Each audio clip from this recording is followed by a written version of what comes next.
What's going on is Anton from AntonDaniels.com. I appreciate you guys for continuing to rock with me, but I just got home off of an early morning flight, right? First thing through the door, I want to see my family. I love my family. You know, I'm a family man. I'm an advocate for families, right? Second thing, I got to get that hot shower because I got to throw the threads on. The threads make me feel like $1,000,000, but the third thing through my mind and all throughout the trip is that I gotta have that Tiege pack. Tiege makes my life uncomplicated. It's uncomplicated skincare for men. The first way that I started specifically was their level 1 system. It's a daily face wash to get rid of the dirt and grime on your skin. 2 times per week exfoliating scrub to get rid of the dead skin cells.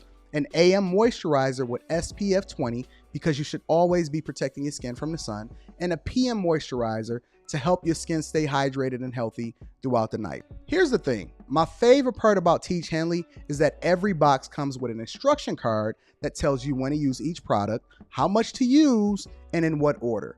They really making the process of achieving and maintaining amazing skin for men uncomplicated. In addition to amazing skin, members of Tiege Hanley get tons of benefits, including at least 20% off the retail price, the ability to customize your box, exclusive monthly deals, you can pause and cancel at any time, and you get free shipping. And because Tiege Hanley is sponsoring today's video, they're offering my viewers an amazing deal, right? Just click the first link in the description and you get 30% off your first box, plus a free gift. It's an amazing deal. You got to get started today. You're not out here trying to look like a dusty. And if you travel as much as I do, which I'm sure most people don't, but you know me, I'm pushing my bag chasers in order to be in the top 5%, top 10%, top 1%. We got to make our lives uncomplicated, and Tiege Hanley is no better product. You got to look good. You got to smell good. And you can't be looking like a dusty. Make sure you get started today. Click the link in the description. Get that Tiege pack. Feel the Tiege, my friends. What's going on is Anton from AntonDaniels.com. I appreciate you guys for continuing to rock with me. Thank you for tuning in for another edition of the Millionaire Morning Show. I'm your host, Anton Daniels. Can we get a round of applause for making it to Friday? Shout out to my Friday people. I love y'all. I appreciate y'all. Absolutely a phenomenal day. The sun is shining. God gave us another opportunity to do great things, and I'm absolutely ecstatic that I could be sitting before you. I could be anywhere in the world right now, but I'm with my people. Shout out to my chasers. You know what today is. Today is the first day of the month, and the first day of the month is the best time for you to join the chasers. So if you're not a bag chaser, if you're not a Patreon member, the link is in the description as well as pinned to the top of the chat. We got Stock Club coming on this weekend on Sunday. That's going to be awesome. I got another video that I'm recording for you guys. That's going to be awesome. And then we got the Discord. The link is to the Discord is in the description of any of the most recent videos. Recently made my guy Yakar a super mod on the Discord. So he making sure that everything is on top of it. You say I'm early today. Yeah, we started about 15 minutes earlier at 11:30 a.m. Eastern instead of 11:45, and then giving an extra 5 minutes for you guys to continue to get in. And that's because I have a walkthrough with my electrician in order to make sure that I got things taken care of for some of the properties that we build in. So we got a tight schedule. We got to get through this. We got some extra things that we want to tackle. We made some different modifications. Ari says, how are you doing, Anton? Good morning. I'm doing phenomenal, baby. What's up, Trap? What up, everybody? Hey, give me a general idea of how y'all feeling in the chat. One word. Make sure y'all get that Tiege Hanley 30% off your first order plus a free gift. We rocking out, so we are on top of things. Some people are asking me, they said, Anton, how come you didn't do after hours on Thursday? Well, part of it was because I had a software issue where I basically deleted everything. So everything that you see happening today on the Millionaire Morning Show, I had to rebuild it. So I had to get up extra early today in order to take care of it. But we also put a buffer in there. And then we allow for ourselves to be able to live stream on Friday night instead of Thursday if we have to make sure that we have to move some things around. So we gave ourselves a little bit of buffer. We on top of it. We taking care of business. What up, Arturo? What up, Tech Phenom? Says inspired, top of the morning, great, refreshed, paid. What up, distinguished gentlemen? Amazing, determined. It's your day off. We don't take days off, Tracy. We don't take days off. Gifted. Working, but in pain, optimistic, beastly, patience, What up, Trini Life? Critical Smoker says hungry, focus, hungry for that bag. Okay, I like that. Mike Jones is in the building. What up, Mike Jones? Barbershop, reformed, satisfied. What up? What up to all of my friends and family? See, y'all didn't know that we was going to go live a little bit earlier than usual, but we here. Awesome, says Chicago Jen. On the road. Faithful, says Mary Alonzo. What up, Mary Alonzo? I appreciate you for tapping in. Vigilant, dangerous, adjusted. Anike Budget says she adjusted. Grand Rising, Mr. AD. Hey, what does the Grand Rising mean? Why do y'all say good morning instead of Grand Rising? Nobody's ever explained that to me. Ready, blessed, grateful, cloud nine, appreciative, and happy. Focus, says ABJ's. Wise, strong, and safe. Big Sug says great. All right. It looked like y'all pretty much appreciative, says Mr. Overwit. Productive. Can't complain. It seems like everybody is in a good mood. Like I said, the sun is shining. We got another opportunity to do great things. And that's exactly what we're going to do. Again, if you're not a part of the Bag Chasers, the best day. What up, Ash? What's up, my friend? The best day for y'all to tap into the Patreon is the beginning of the month. I told y'all not to do it yesterday so that y'all can tap in today. And now that you have your opportunity, let's get to it. I look amazing. I'm going to look better once I get this gray out of my beard this weekend. But I left it in for the ladies. It won't let you super chat? Oh, no. Hold on. Y'all telling me there's something wrong with the super chatting? That can't be right. That can't be right. Let me see what's happening. You might have to do it from a different device or something like that. But it's on. It's definitely on. So, let me acknowledge my guy, Mike, that dude on Cash App. I appreciate you for holding me down. You know, sometimes it gets a little bit off. And YouTube be doing what YouTube do. You know what? I experienced that myself. I tried to super chat somebody from my phone one time.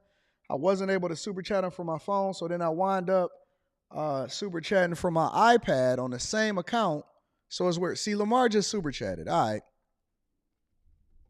Yaki is promoting a scam. We'll get to that in after hours. Let me write that down.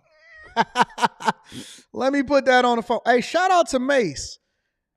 Shout out to Mace. M-A $E is in the building. Shout out to my dog Mace. He shouted me out on Instagram. I appreciate you, Mace. I'm gonna acknowledge that on I'm gonna go over that on after hours tonight. So we do got after hours tonight. Yaki awakened. So he finessed y'all, huh? All right, we're going to get there. We're going to get there. If y'all not a part of after hours, make sure y'all get into that after hours with Anton Daniels. Just look it up. It'll be there. Y'all ready to get into the show? Let me acknowledge a couple more super chats, and then we're going to get into it. Early super chatters. Lamar is in the building. Shout out to Lamar. Says, I'm celebrating my birthday today. Still grinding, getting to that bag. Appreciate the gems you give, bro. Shout out to the Chasers. Happy birthday, Lamar. We never should take these milestones lightly. Man, a birthday is a blessing. Getting older is a blessing. Did I hear about the young lady in Detroit, 11 years old, unalive by a drive-by shooting in Detroit? I didn't hear it. Send it to me. Send it to me inside of my email. If anybody want to send me something, AntonDaniels413@gmail.com. That's how you get in touch with me. Shout out to Viper Venom. Says, I was really waiting for after hours too so you could react to Fanny naming herself Gorilla Grip P in her phone. Oh my God. Let me put that up. I didn't even know that was a thing. It's a good thing that I waited. Fanny naming herself. We got a lot to go over tonight on after hours. It's going to be an interesting show tonight. Shout out to Jazz Y. Eileen M. What up, Eileen? How you doing, baby? Eileen says, thank you for what you do. Thank you for being a friend. Shout out to my girl, Eileen. It is a great day. All right, we got to get to the show because we got a little bit of a condensed show. Not a condensed show. Have you heard the video of Monique and her husband, manager, and Tyler Perry? No, y'all got to send it to me in my email. So it's not going to be a condensed show. Actually, we got more that we need to go over today, but we need to get to it. So I'm going to be reading the super chats after every single segment. We got 7 segments that we need to go over today, okay? 7 different subjects, 7 different slides, different videos, multiple different videos. So we got a lot to cover, but we got to cover it in a 2-hour span because Anton got to get to that inspection. All right, shout out to my dog Time Out in the building. Shout out to Time Out. I appreciate you. EJ7959 says, not sure if you saw this. Tiffany Henyard was on Roland Martin's show to tell her side. I did. Looks like you've been missing for the last couple of days, EJ. EJ, you've been missing for the last couple of days. You got to tap in, big dog. I am familiar. I've been watching it. I've been covering it. I've been on top of it. All that. All right. Y'all ready to get into the show? No quick hits. We going straight into the segments. Number 1, businesses are closing. Vacancies are up. Let's get to it. Make sure you hit a like for the algorithm. Subscribe to the channel and turn on your notifications. Let's rock. You've probably seen a Lee's Deli location in San Francisco. For 40 years, the family-run operation had multiple stores in the city by the bay. As of recently, though, they are all closed permanently. COVID has been a disease for us. Let's put it that way. So it's been difficult. And we tried opening, I think, 6 or 8 stores in the beginning in 2021. It was ugly. I'm going to read that super chat shortly, J-Dubs. We can't do business. And while some people have come back to work, Lee Kwan, who started and ran Lee's Deli, says those customers are mainly there just 3 days a week. For a breakfast and lunch shop in or near San Francisco's financial district, he says that doesn't pay the bills. Lee points to inflation, the multiple minimum wage hikes in recent years in San Francisco, and a lack of support from city and state leaders after COVID. Did they do anything to really help us? No. What things they did were insufficient to deal with the problem. We needed people to come back in, and we needed to homeless people out. When pandemic hit, we had 12 stores, let's say. Each one of those stores was stocked for food that would last a couple of weeks up to a month. So when we could not open, all that food ended up going into the garbage can. Wednesday night, we spoke with San Francisco Mayor London Breed about the current struggle in the financial district. Revitalization takes time. We've been through a global pandemic. Shopping patterns have changed, and so we need to adjust to that, and we need to reduce all the fees and taxes and barriers that make it difficult for people to thrive in business in San Francisco, and that's exactly what I'm doing.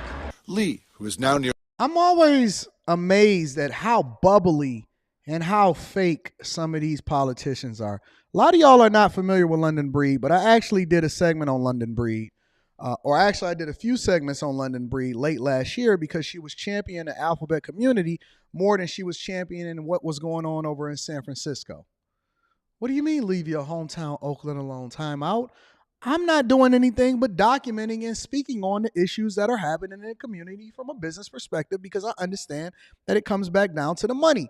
And you know what's preventing the money from coming into a lot of these places? These legislators like London Breed. London Breed, another female mayor that's going to give you the fake smile, and they cannot in any way, shape, or form actually tell you how they're doing things to help manage the city and give better opportunities and removing all of the barriers to entry, including homelessness, including all the red tape to get your business open. See, one thing that we don't talk about is we don't talk about all of the repercussions that came along with people shutting everything down. When you think about Texas, when you think about Miami and Florida, businesses boomed. They got back popping immediately. Whenever it was that they got through that initial pandemic shutdown, it was open. As a matter of fact, it was so open that I decided to move down there for 4 months straight, and I got the heck out of Michigan. Do you know how many people, businesses absolutely got destroyed because of all of these policies and these issues, and they never came back, they never survived, and nobody cared anything about it? They spend more money helping and solving for a fake migrant crisis. Oh, we're going to get to that migrant crisis today. Than they do on actually helping the people that's employing and putting money into the coffers, such as business owners. And then when you see a business have to close that's been open for 40 years, that should tell you something. Thrive in business in San Francisco, and that's exactly what I'm doing. Lee, who is now nearly 80, says he's leaned on faith and family in the last few months. We even had a good laugh when I learned that he still has dim sum in his freezer, leftovers after his final 2 stores closed. He's holding his head up high for lasting 40 years and remembering the good times with family. If I had to do it again, I'll go to the Richmond district. I'll go Sunset. I'll go out. One of the neighborhoods. Yeah. And open out there, not in downtown. It's over for places like San Francisco. Y'all just not familiar yet. It's over for places like San Francisco. You know where else is over at? Here, let me show you. Where these vacancies are exploding. If you've been downtown recently, you've no doubt noticed more empty storefronts along Chicago's iconic State Street. Our Tara Molina learned there are more vacancies there than ever before as the downtown area tries to make a post-COVID comeback. We saw Old Navy close and move out last year. Today, that space is still vacant, and that's just one example. But the folks we connected with in reporting this story say hope is not lost here on State Street. It's more than just the heart of the Loop. State Street is a cultural anchor, shopping destination, and an important part of Chicago's history. On State Street, that great street, I just want to say. Immortalized by the one and only Frank Sinatra. But the great street, so important to this city, well, it's seen better days. 50% of the storefronts on the east side of State Street are vacant. Do you know how bad that is? I don't think y'all realize how bad that is. A city that prides itself on tourism is dealing and grappling with an over 50% vacancy rate on the east side of the street.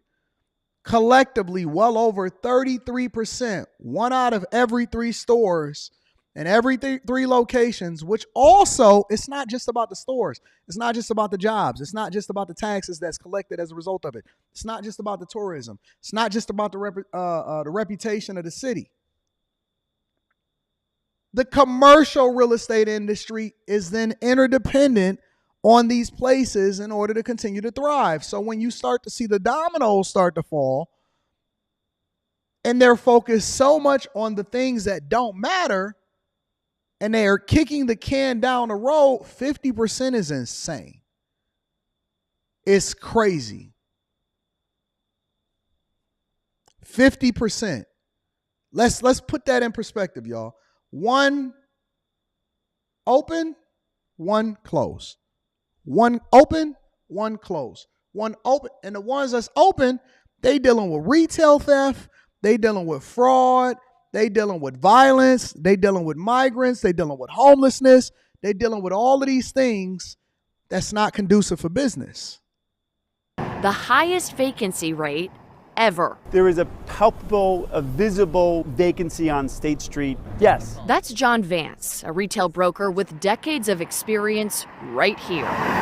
Look at this section of State. From Monroe to Adams, every single storefront is vacant. So when you're walking on that block, there's just so much empty space, which then has this effect of hindering leasing.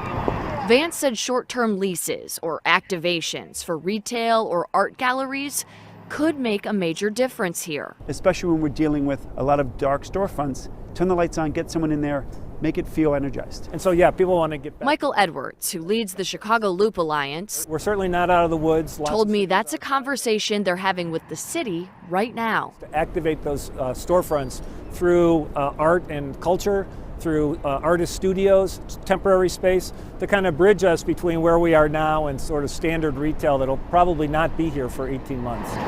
With other revitalization efforts happening all around State Street. Just this week, JP Morgan Chase, one of Chicago's larger employers, unveiled plans for a major investment in the Chase Tower. So I'm a believer that it comes back. Confidence, Chicago's great street will be great again. State Street needs smaller wins to get momentum to the big win of really great retailers back. Taking a larger look at the Loop, there's a more than 20% vacancy rate right now. Experts tell us they want to see that closer to 10%. More information in the story that's up on our website right now. Reporting on. Now, she's cute, but we're not going to deal with that right now because we got, like I said, we got stories to get through. But my point that I'm making with you guys and sharing this is that we're all, again, interdependent on each other in order for us to be successful. I would like to see, contrary to popular belief, Chicago and San Francisco and all the rest of these cities be successful, but I don't want to see them be successful under these liberal policies that then pour more money into supporting social services and migrants than they are actually supporting the businesses that employ people. We already have the blueprint for success. We know exactly what it takes in order to be successful. We know historically, and we can look back through the lens of hindsight and say, okay, well, this is the blueprint for what success looks like. I don't really understand why we're getting it wrong. What's up, Carrie? How are we getting this wrong? How is this a thing? I'm focused, but we know what it is. Over 50% vacancies, almost every single store. Listen, when you have to depend on anchors such as Chase, and even when you think about malls, it's not the anchor stores that ultimately are the ones that help close the mall. It's the fact that you start getting a dot here, and then that translates into a dot here, and then a dot there. And so you can't reinvent yourself until you make the city more safe, until you actually incentivize business owners to be there. But they have a war against businesses, a war against wealth, a war against Americans, and not a war against illegal immigration coming into the city. Think about how many resources they should be allocating towards making sure that they recruit and to make sure that people thrive in a city. They can't even reinvent themselves. Let's continue here. What am I doing here? There we go. Got to reconfigure my stuff here to make sure it's right. Let me read some of these super chats and then we're going to get over into the next thing. J Dubs is in the building, says celebrating 42 today. Man, I'm going to be there. I'll be there in a little over a month, about a month and a half. I'll be at 42. Shout out to J Dubs. Congratulations. Happy birthday, my friend. Celebrate it. Cherish it. It's not something to be, forgotten about or not cared about. Every year is a blessing. Jamal Fowler says, what up, though, Anton? How you feeling? I feel phenomenal. I feel great, Jamal Fowler. Thank you for asking. Flex Henry says, London Breed from the Fillmore Projects was installed as mayor after the original Mayor Lee died from a heart attack. Both of them are trash as far as the job that they're doing. Scooby Don says, NYC about to destroy a lot of businesses with this new congestion pricing, especially Manhattan. Well, they're going to tax you to death. Instead of them lowering the amount of or the barrier to entry for you to be able to do business in their cities, what they do is they start to tax the regular citizens, and then that also contributes to what you would define as inflation. Shout out to Scooby Don. Self-made forever with the 10 ball says, couple buys a $2 million dream home in Queens but can't move in due to the migrant squatters. Actually, it's not a migrant squatter. I did that story a couple days ago. Self-made. Where you been at? Where y'all been at? Home eviction ends up gunfire, cops, and civilians deleted emails sent. Cop deletions up 63% since 2023. Y'all not watching the show in the live stream or restreaming the show like y'all supposed to? I put the timestamps in the show now. I'm self-made. We got the timestamps in every show now.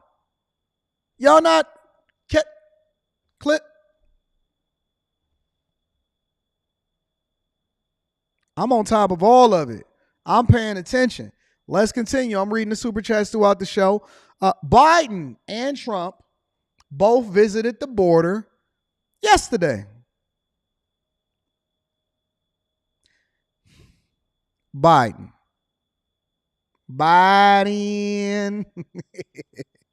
They both visited the border yesterday, right?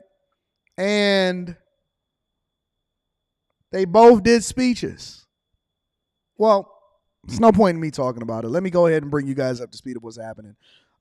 This is a general idea of Border Patrol first reacting to the Biden administration coming into a city or coming down to the border to view what's going on And then we're going to get a little bit of a preview of what Biden said. Hopefully we can get the cliff notes because he talks really slow.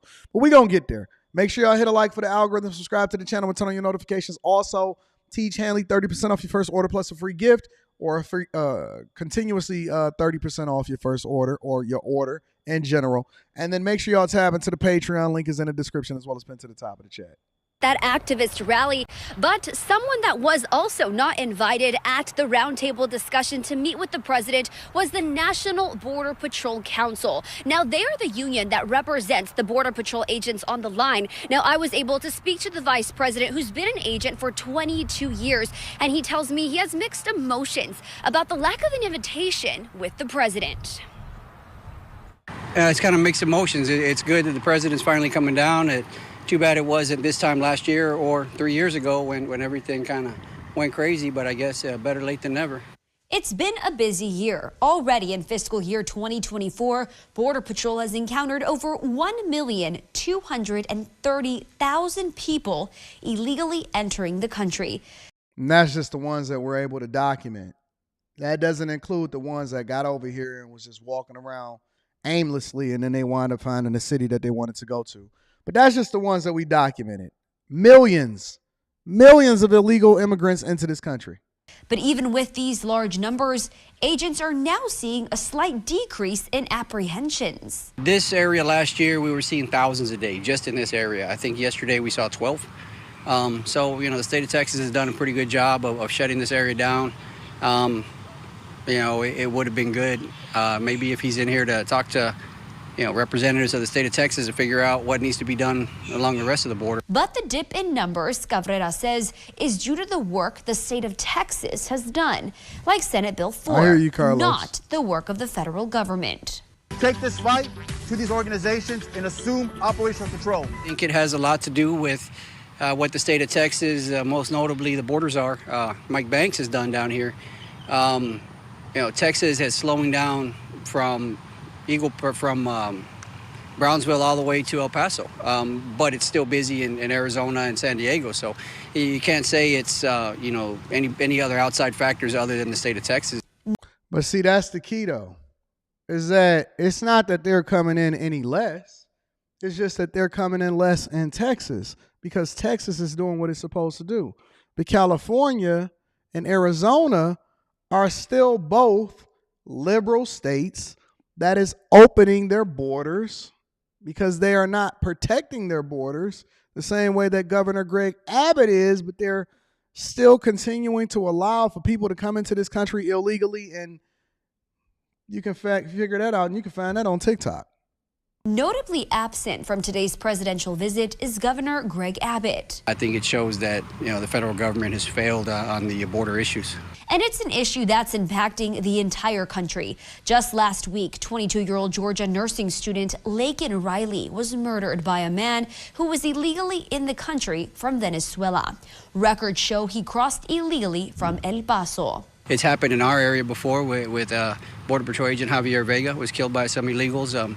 You had people out in California. I mean, it's an endless list, and it's going to continue to grow until people wake up and realize that not everybody coming across is a criminal, but not everybody coming across has well intentions either.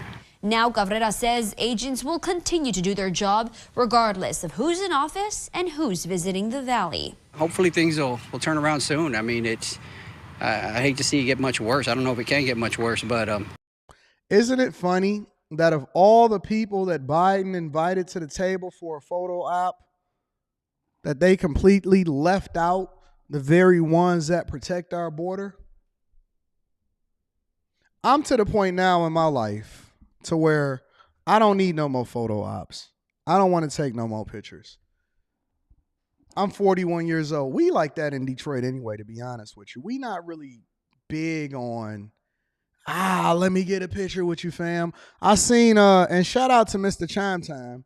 I actually plan on doing a little bit of review on him because he lived here in Detroit for the last 3 months, documenting the culture and the food scene, and he had a really, really great review of what he found to be a dope city that most people are not familiar with, but we're going to talk about that on After Hours.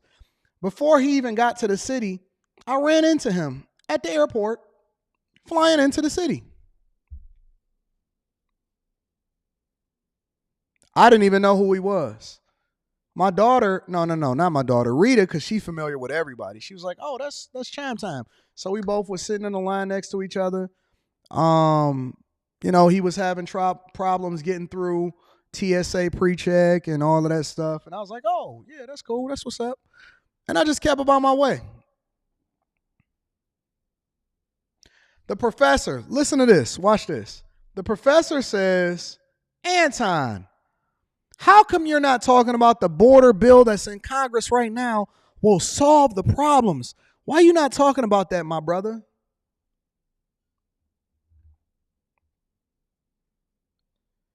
We don't need a border bill to solve the problems. We just need you to do what you're supposed to do, and that's what's in the Constitution.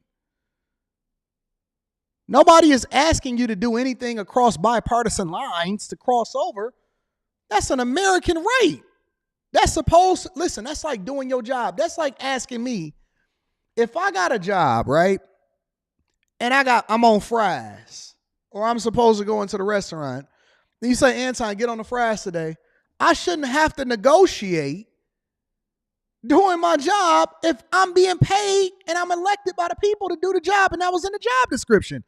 What are you talking about? That's supposed to be your reasonable service. We're supposed to have secure borders. You shouldn't have to negotiate and leverage getting more money for Ukraine, Israel, and Taiwan in order to protect the borders. When did we start negotiating protecting our borders, the basics of protecting a border? So we got to go and get to Congress in order to make sure that we safe on American soil? Maybe we should negotiate for making sure that we got a military too while we at it. Or maybe we should negotiate about having police. What do you mean a border bill? It's like being an adult and taking a shower. Supposed to protect you, the president of the United States of America. You're instructing border agents to let people inside of the country illegally. What are we talking about? You tried to block Texas. I'm lying to your face. You don't even have a real avatar. You look like an alien on your avatar. What are you talking about? Jesus Christ. What's wrong with these people? I would imagine that you, sir, or ma'am, or maybe I need to ask you what you identify as, and what's your pronouns, she, sir, zim, whoever you are, my friend, the professor. What am I lying at? I'm lying that that's supposed to be a reasonable service for us to be able to protect our borders? Well, let's see what Biden had to say about it yesterday. Since we got to get a bill passed through Congress for us to do something that's already on the books for us to do. That's why they got Border Patrol agents. Don't you know that both Obama and Trump, Obama deported more illegal immigrants out of this country than any other president in our lifetime. Even Obama did his job. I got to give him that much at least. Obama got more people that was in here illegally out of here, while Biden was literally his vice president, but we sitting here having a conversation about whether or not you should protect the borders and why we got to have a bill that's in place to do so. I thank him for the passport into his district, but he's been a great partner. I also want to thank Mayor Cowan for his partnership, and I want to thank County Judge Trevino for over 30 local officials. And let me also say, y'all got to stop hitting me with that, my brother black man. Man, don't you know that I don't care nothing about that? Listen, why are y'all calling me y'all brother? I'm not your brother. Why is it? Because I'm black? Boy, don't you know that you the first person that I'm going to call the police on when I see you doing something you're not supposed to be doing? Before we get to this Biden speech, let me help you to understand something. We not brothers. Jesus said your brother is the one that's taking this journey with you in Christ. he said, divest yourself from your family. Leave them and walk with me. Leave them and walk with me. What makes y'all think we not brothers? What's going on, black man? Like, I don't even want to be called black man. What do you mean black? That's a color. That don't define me. I'm not your brother, man. You talking to the wrong one over here, big dog. Anton rock with people based off of character and going in the direction that he going in. Shout out to my chasers. What's up, my brother? And ain't it funny that you only they brother? That you only they brother as long as you align with the black agenda? Brother from another mother. Man. Let's continue. Don't get me started. You know, it's Friday. I feel like Friday after 12 o'clock, we can start cussing. So, neither here nor there. I might have to speed this speech up because I know he talk a little slower than usual. Here today, no one works harder for a safe, secure border than all of you. And Secretary Mayorkas has joined us today, and he's joined by 7 mayors in cities and towns across South Texas. 4 county judges here from across the state. I told the county judge that I used to be a county official. It's the hardest job in American politics. You know why? They think you can do everything, you don't have the budget. So anyway. He's so corny. Was that a pre-planned joke? God, man, just stick to the issues.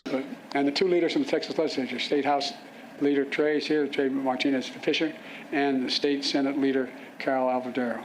And all the other local officials that are here today, I want to say thanks. Folks, it's real simple. It's time to act. It's long past time to act. I just received a briefing from the Border Patrol at the border, as well as Immigration and Enforcement, asylum officers, and they're all doing incredible work under really tough conditions. Really tough conditions. They told me what you already know, and we already know. They desperately need more resources. Say it again, they desperately need more resources. They need more agents, more officers, more judges, more equipment in order to secure our border. Folks, it's time for us to move on this.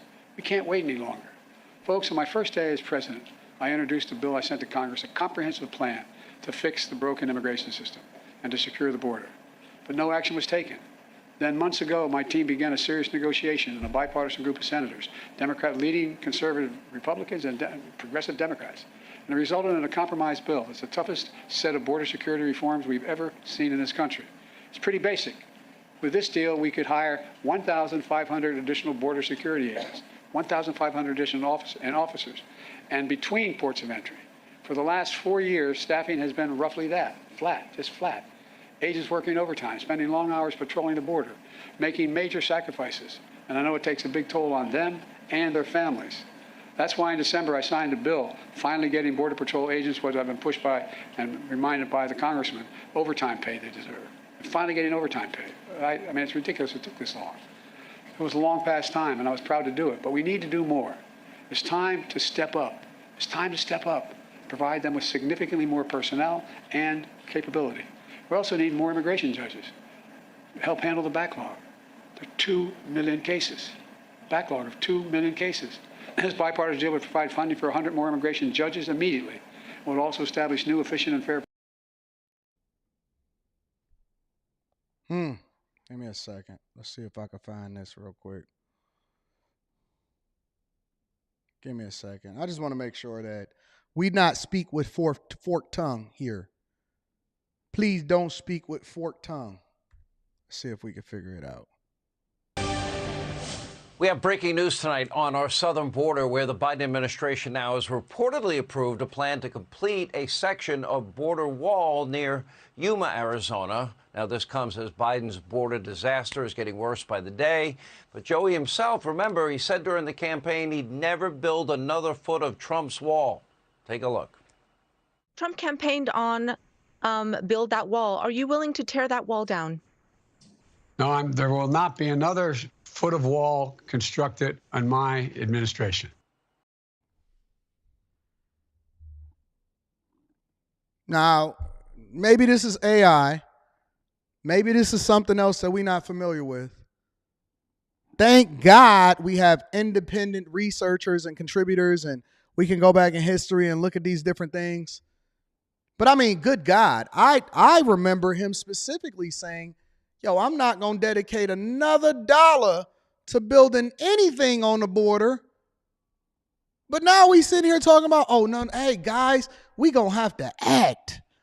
This is important for us to address what's happening on the border. Now, I could be wrong here. I could be off. I could be playing things, and my mind could be playing tricks on me. But I remember specifically him saying, listen, we not putting a dollar to it. We not putting a dime to it. We not doing anything on this border wall. We not allocating our agents to it or anything like that. And I'm just trying to familiarize myself with what's happening out here in these streets. What are we talking about? Under my administration, there will not be another set of a border wall ever. Okay?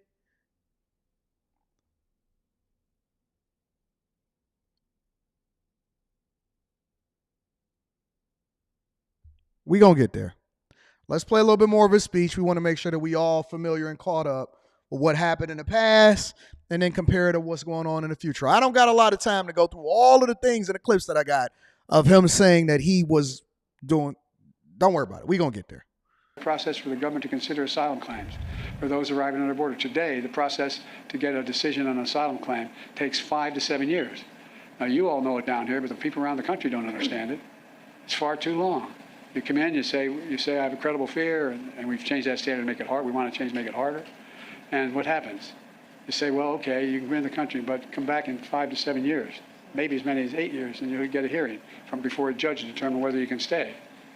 This will encourage more people. This encourages more people to come to the country. If they get by the first, they got another 5, 7.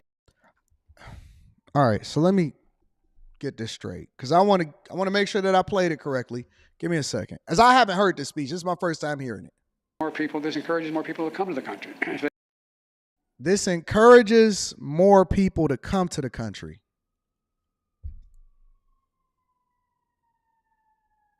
This would encourage more people to come to the country. Okay, let me just play it one more time. I want to make sure we all on the same page. Determine whether you can stay. This will encourage more people. This encourages more people to come to the country.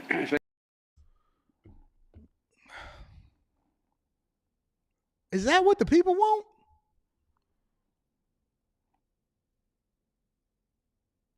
Border Patrol, open borders, encouraging more people to come to the country.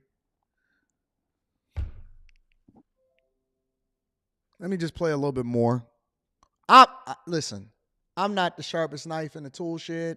I just want to make sure that we all seeing this, because we had the professor up there trying to hold me accountable, and I'm hearing it directly from this man's mouth. Okay, let's continue.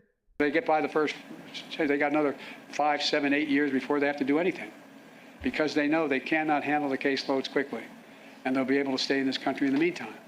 With new policies in this bill, an addition of 4,300 additional asylum officers, we'll be able to reduce that process to less than 6 months. That would have a serious deterrent effect on those coming north. When the criminal gangs say, we'll get you north, what's $8,000? They say, no, wait, let me get this straight. I'm going to go north. It's going to cost me 6, 8, probably closer to 8, I guess, $1,000 equivalent. And I'm going to get there, and in 6 months, they may be able to get rid of me. I don't know, man. 6 months, 7 years, two different things. So he acknowledges that there's pay for play with the cartels. Okay, man. This guy is amazing. I just want to make sure that we all on the same page, because it's been a lot of people that's been holding me accountable. They said, Anton, we're voting for this guy because he has our best interests at heart. So first of all, he acknowledges that there's cartels making a lot of money, and who knows where the money is going, and we're not going to have that conversation, but neither here nor there. And he's understating the amount, because there's been reports of up to $35,000 per person that they're paying to get here, not including the plane tickets and the flights that they've taken to get to the spaces that ultimately lead them down the path to be able to get to America in the first place. And now he's basically saying, listen, see students' perspective. Why would we want the cartels to get money when we can expedite the process by making sure that we invest more in the judges and people that can process these asylum seekers into the country to more effectively have them here legally. So it's not that he's trying to prevent people from getting in. What he's basically saying is we want more people coming into the country, but we want to just make sure that we spend more money processing them quickly so that they can get driver's licenses, healthcare coverage, social services, and all of the rights that you got here in the United States of America. And then we want to try to cut off the nose of the cartel from making as much money as they making in order to get the people here. Yeah.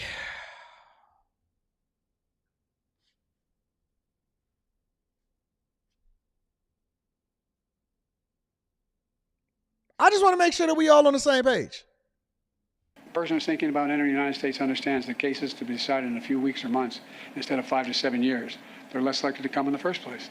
They're not going to pay the cartels thousands of dollars to make that journey. Knowing that, it'll be turned around quickly. Look, then we also need more cutting-edge inspection machines to detect and stop fentanyl from entering the United States of America. A year ago, I stood at the border in El Paso, and I watched these machines at work. They were able to detect everything from fentanyl to weapons to people being smuggled in cargo containers. This compromised bill would provide an additional $424 million for 100 more of these machines and could save lives in the process. This compromised legislation will also give me as president, or the next president, emergency authority to temporarily shut down the border between ports of entry when the numbers of immigrants and migrants, overwhelm the border, straining the Border Patrol's ability to process them. At the same time, at our legal ports of entry, like here in Brownsville, we're making investments in infrastructure. My bipartisan infrastructure law is going to provide nearly $4 billion new dollars to boost security, to ease waiting times at land and ports of entry like Brownsville. And I want to thank again Congressman Gonzalez for helping me get that through and get it passed as the law. That you get the money for example, that's how you got the money for the Gateway Bridge from that fund. Folks, the bipartisan border security deal is a win for the American people. And it's a win for the people of Texas, and it's fair for those who legitimately have a right to come here to begin with. It's a win. And it's fair for those that legitimately have a right to come here to begin with. I want y'all to understand that they stick these little talking points in there, and they're really telling you what's really happening.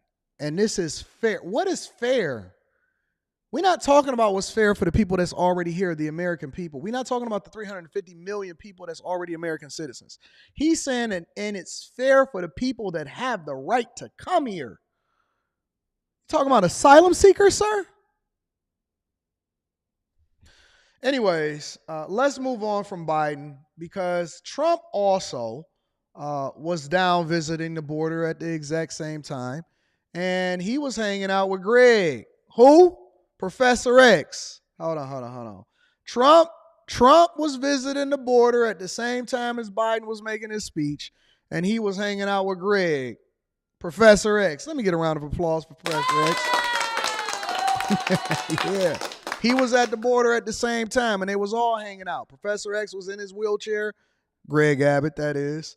The best, and the brightest of governors in the United States of America. Make no mistake about it. He is Meals on Wheels, baby. Shout out to Greg Abbott. Absolutely killing it out here in these streets. But Greg decided that he wanted to go over there and visit, bring Trump in and have him visit the border. And Trump also did a speech. So let's get to that also. Let's just continue to listen in here out of Eagle Pass, Texas. Anything else that he's been doing to serve the American people. President, thank you. Thank you very much. The reports have come out, and we've been covering them, and everybody's been, and I spoke to the parents of an incredible young lady, and you saw her the other day. You saw what happened the other day in Georgia. And the parents are devastated. They're incredible people. But this is a Joe Biden invasion. This is a Biden invasion over the past 3 years. I call him Crooked Joe because he's crooked. He's a terrible president, the worst president our country's ever had, and probably the most incompetent president we've ever had. Hey, you gotta love this guy. Because he not sitting here and throwing, he not doing the silent jabs. He just going to call it like it is. He said, listen, I call him Crooked Joe. because he's quite possibly the most crooked and incompetent president that this country has ever had. He just said it directly to your face. See, this is why people that rock with Trump wind up rocking with Trump, because he say what he mean and he mean what he say. Regardless of how you feel about him, he not going to sit here and throw no underhanded jabs. He just going to call you straight to what it is that he think that you probably. You said, man, I call him Crooked Joe. And I called her Crooked Hillary. And I call him Sucker Obama.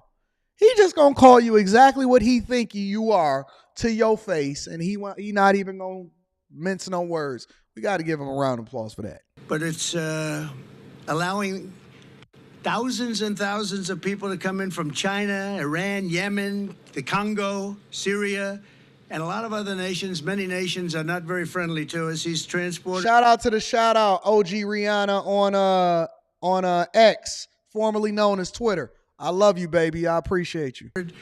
The entire columns of fighting aged men, and they're all at a certain age, and you look at them and say, they look like warriors to me. Something's going on that's bad. Now the United States is being overrun by the Biden migrant crime. It's a new form of vicious violation to our country. It's migrant crime. We call it Biden migrant crime, but that's a little bit long, so we'll just leave it. But every time you hear the term migrant crime, you know where that comes from. Allowing thousands and thousands and actually millions and millions of people to come. Could be 15 million, could be 18 million by the time he gets out of office, because hopefully the biggest risk we have is 9 months. That's a long time. Right. A lot of bad things can happen. I always say, in speeches and rallies, it's if you take the 10 worst presidents in the history of our country and you added them all up, all of the problems, all of the lousy jobs they've done, you can add them all up. It's not as bad as this one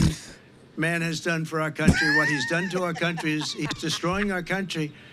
We were just talking before. The general was saying, he can't believe what's happening. He can't believe it. It's so sad. Last year, almost half of all ICE arrests were criminal aliens charged for more than 33,000 assaults, 3,000 robberies, 6,900 burglaries, 7,500 weapons crimes. This is all migrant crime. 4,300 sex crimes, 1,600 kidnappings, and 1,700 homicides and murders. And one is too many. Hey, don't you suckers that keep on voting based off of the fact that you don't like somebody else instead of voting based off of policy, don't y'all realize that one is too many?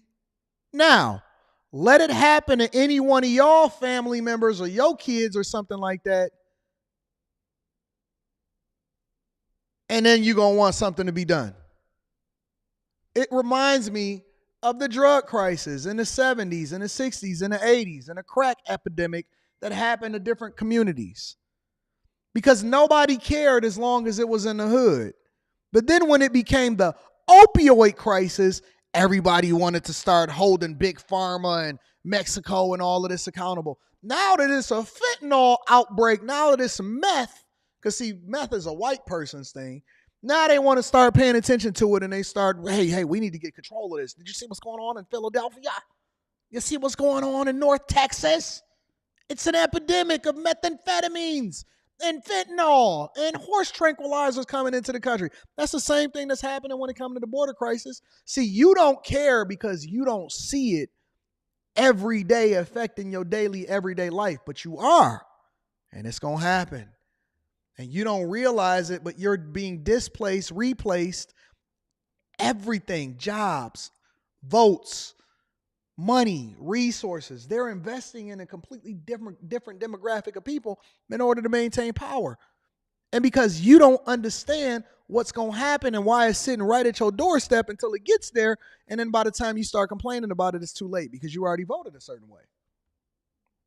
These are the people that are coming into our country, and they're coming from jails, and they're coming from prisons, and they're coming from mental institutions, and they're coming from insane asylums, and they're terrorists. They're being led into our country, and it's horrible. It's horrible.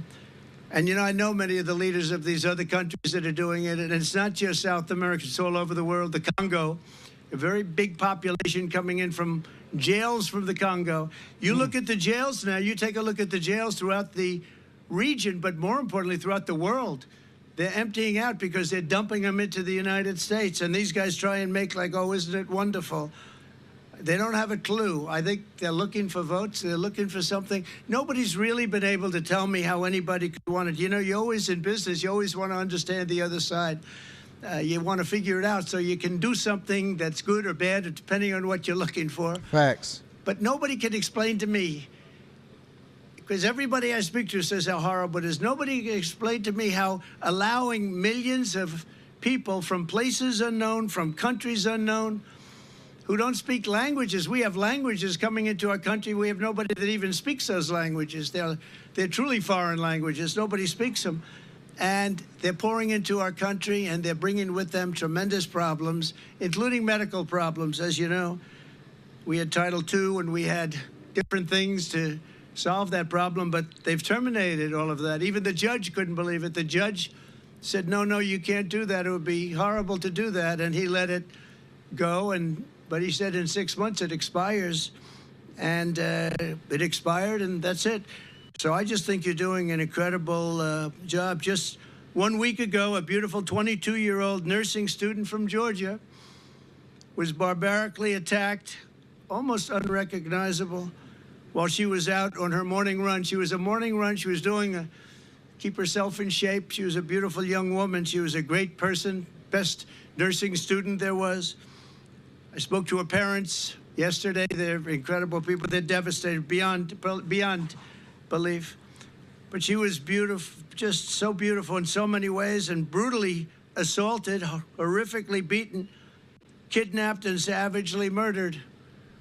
The monster that charged in the death is an illegal alien migrant who was led into our country and released into our communities by crooked Joe Biden. He's crooked. I took the name away from Hillary. Because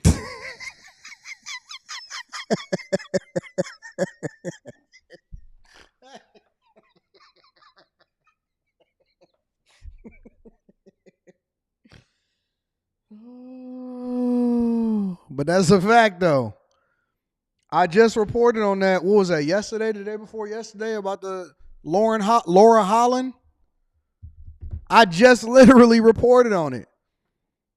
Was savagely beaten, brutally murdered, and dragged while she was on her morning jog, and she was a nursing student. And do y'all know that they asked Joe Biden about that, and he wouldn't even reply? He wouldn't even acknowledge her. He wouldn't even say her name. Oh, y'all don't want her to say her name. Y'all only want to apply that for Sandra Bland. Say her name, Sandra Bland. Say her name, Sandra Bland. Not for Laura Holland, because she's not black. And we don't have a Black Lives Matters organization to be able to back her up. Say her name. Say her name. Sandra Bland. Say his name. Yeah. Y'all had all of these white people marching with y'all every day, and it was marching y'all right to the slaughter to support an organization that was a Marxist organization and was taking all of y'all money in order to go and hang out and buy master properties over in California. Is it Lake and Riley? Lake and Riley? Shout out to Lake and Riley. Shout out to Lake and Riley and her family. Say her name. she's no longer relevant, I guess. She was terrible, but what he is doing is just unbelievable. Joe Biden will never say Laken Riley's name. Wow. But we will say it, and we will remember it. We're not going to forget her. It's been just a horrible story that we've had to live with for the last few days. It's hard to believe. And her parents are just, they can never be the same. Great people. Just 4 days ago, an illegal alien in Louisiana was arrested for brutally raping a 14-year-old girl while holding a knife to her throat. And he then allegedly robbed a man who was getting out of his car in front of his home and repeatedly stabbed him in the face, in the back, in the face many, many times before police found this person standing in the middle of the street, all covered with blood, standing over the blood of the man he was attacking. Last year, a sadistic illegal alien criminal who was released into our country by Joe Biden was arrested for raping an 11-year-old girl and strangling her to death in Pasadena, Texas. And shortly before she was murdered, she texted her father that someone was knocking at the door. He arrived home from work and found his daughter's body stuffed in a laundry basket underneath the bed. Horrible. Crooked Joe is the blood of countless innocent victims. It's so many stories to tell, so many horrible stories. 3 years ago, we had the most secure border in history. Brandon was saying it. The general was saying it. We had the most secure border, and people weren't coming because they knew they weren't going to get in. And we weren't promising free education, free medical, free everything. I mean, all the promises that are made, no wonder they come. I mean, you look at what this Governor Newsom from California, isn't that his name, Newsom?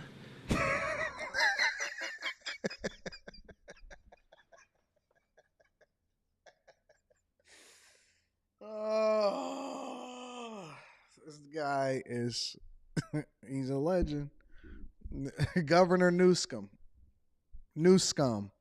Governor Gavin Newsom is what he's calling him.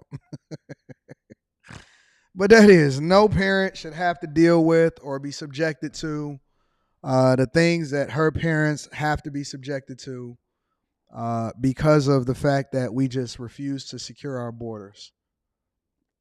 I haven't heard that nickname before. That's new to me, but shout out to Trump. Let me read a couple of the super chats. See if y'all angry or if y'all actually rocking with me. SS29 says, Biden looked like room 9. Yes.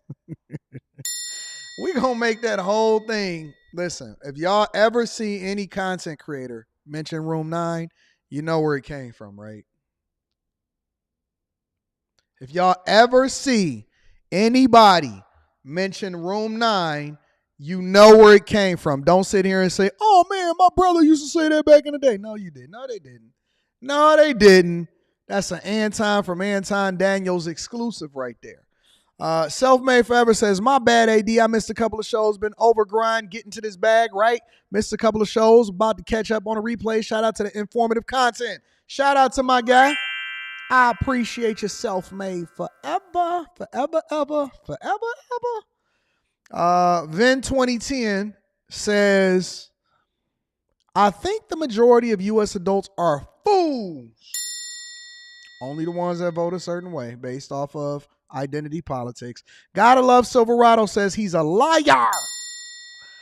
Brandon Barnes says that's straight cap. Buddhist man. Zach says, did you hear about Letitia James now going after JBS Foods? I did not. Send that to me in my email. I appreciate you. AntonDaniels413@gmail.com. Melvin Johnson says, Sleepy Joe spilling the beans like Nancy Pelosi right at the podium. Diga Sauce says, Anton, are you against immigration altogether? I am not. I am against illegal immigration. I want the best from every single country over here doing their best and not sending their money back home, but circulating that dollar and making sure that they add value into what we got going over here in the United States of America. But I am absolutely 100% against illegal immigration disguised as asylum seeking. JP says, this is beyond Biden. We need to talk to... No. We elected him to do his job, and we want the job done as American citizens. Make sure y'all subscribe to the Patreon. Link is in the description as well as pinned to the top of the chat. Also on top of that, Tiege Hanley, 30% off your first order plus free gift. AOC, though, she showed back up with her big head and them big old round glasses, the horn rim glasses. She showed back up and she said, listen, I'm going to defend illegal immigration. And Democrats need to get a spine and say what they mean and mean what they say instead of acting like it's not a real thing, but also that we should have illegal immigration. Listen, I got to give a shout out to Nate the lawyer. I seen Nate the lawyer play a little bit of a clip of this, and I said, what is that? How come I've never seen AOC say anything until I seen Nate the lawyer? See, I'm always going to give credit where credit is due. People don't be giving me my credit where they be getting it from, but that's cool. I seen my dog Nate the lawyer mention this, and I said, wait a minute, let me do a little bit of a research, and I got to find out what's going on. And I found the original interview from her.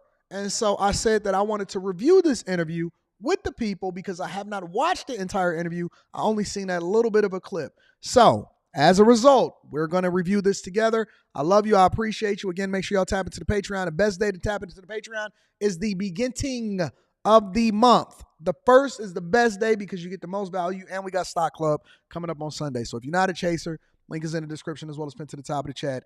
Let's see what AOC had to say to us. Republicans all over the country, including last night in Kentucky, are voting to roll back child labor laws, calling it a thoughtful solution to get more workers back in the workforce. At the same time, they're blocking immigration reform that could give adult migrants the opportunity to fill those vacant jobs, many of them in dangerous industries. We're back with Congresswoman Alexandria Ocasio-Cortez, Democrat from the great state, our state of New York. It's great to see you. Thank you for staying extra long on Friday night. I wonder what you think the sort of ethical, moral calculation here is to say, shut the borders down, as these Republicans fully and well know they need a workforce, probably of migrants, to work in these really degrading, dehumanizing, dangerous jobs in places like slaughterhouses, and would rather have children that are already in the country work them. I mean, there is no ethical or moral. Do y'all see how she framed the question? I just want to make sure that we all clear. She's basically saying that Democrats are letting migrants into the country. Listen, they don't, for all of you migrants that can translate this into English, or you listening to this with the captions on, let me help you to understand something. They letting y'all in because they want y'all to do the trash jobs.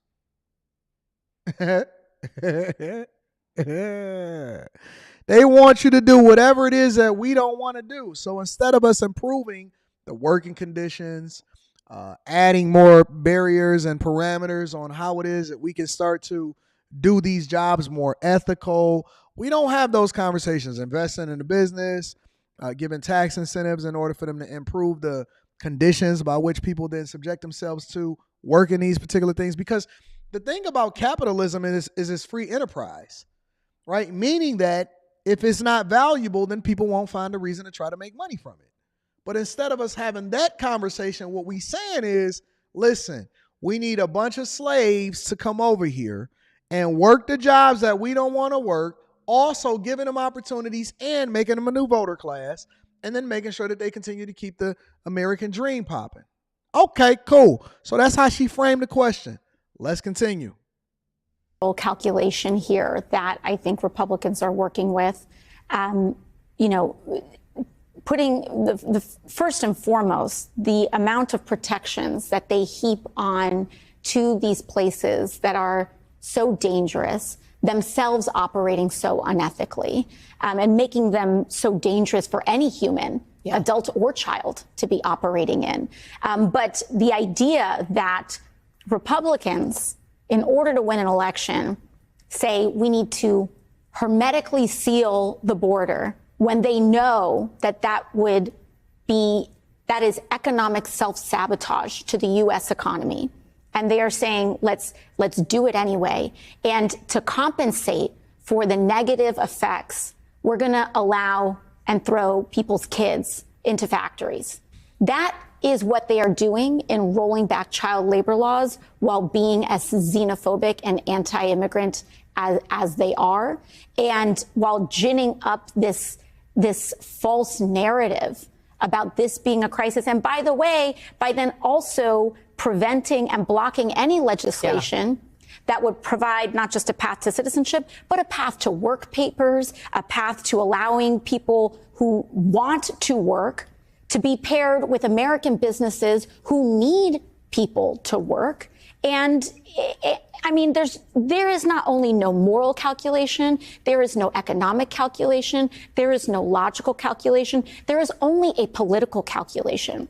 And that political calculation is we are going to keep whining about it. Mm-hmm. We are going to keep pretending this is a crisis while contributing to actual problems. And then we're going to block the solution so that we can campaign on it over and over and over. And we can call it caravans, we can call it migrant crises, we can call it family separation, and they will just recycle it over and over and over again in order to gin up, just so much animosity and destruction in this country and racism in this country, because that's the only thing that the Republican Party even is standing on at this point.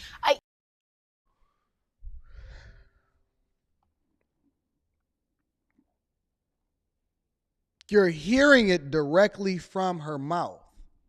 She's saying that we're xenophobic and we're racist towards illegal immigrants in this country. So instead of allowing anybody to be able to come over here and then giving them a path, regardless of the fact that they didn't do it legally, right?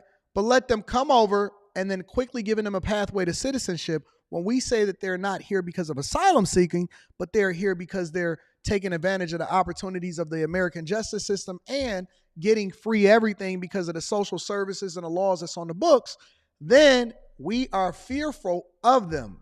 That's what a phobia is. When they say you're a homophobe or you have a phobia of this, that means that you're scared. I'm not scared. I don't agree. I don't agree with the idea that anybody should be able to come over into this country and we don't have any way to vet them. We don't know where they came from. We don't know what their background is. We don't know if they just got out of jail. We don't even know why their own country don't want them. But then we want to make sure and allow for them to have a pathway to be able to use our roads, our infrastructure that your American tax dollars paid for, to then do what they want to do, because if you don't, then it's a phobia against you. Where have we used this? Where have we seen this be used against us on a regular basis? We see this used against us all the time. When they don't like what the fact that you don't like or you don't agree with somebody's decisions or lifestyle or the fact that they continue to do stuff illegally, then they say that you're scared of them. Oh, you're just scared. You don't know any better. So you're scared of the thing that you don't know. No, I'm not scared. And I understand exactly what's happening. And I'm familiar with what's going on. And you're not going to shame me into agreeing with you by then saying that I have a phobia of you when I don't. I just know what this is. I know what the finesse is. I know that y'all absolutely, positively are trying to give these people a pathway into doing what you want them to do so that they can then make the decisions to be on your behalf and then make sure that they support you. But we're not talking about the little girl that just got killed. We're not talking about the fact that it's brawls every single day and they messing up the money and the tourism that's happening over in New York. We're not talking about the fact that the American voters are the ones that put y'all in office to do the business of the American voters and on our behalf, but y'all doing the things that y'all want to do based off of how you feel because you don't have any repercussions that come along with it. The only thing that you're concerned about is maintaining power. You say it's a political calculation. I think that part is clear, but at the same time, it's like, if you told me that they're trying to weaken child labor laws on its face as a headline, that should not be politically expeditious. The reason they've managed to be able to do it is because nobody's talking about migrants anymore. Nobody's talking about the value of migrants, and that includes Democrats. That's all we talk about. That and the affordability crisis and homelessness are the number one things, 1, 2, and 3. Affordability, your ability to be able to buy food, feed your face, do the things that you want to do, get a job, not be unemployed. Homelessness, keeping a roof over your head, not getting kicked out on your face.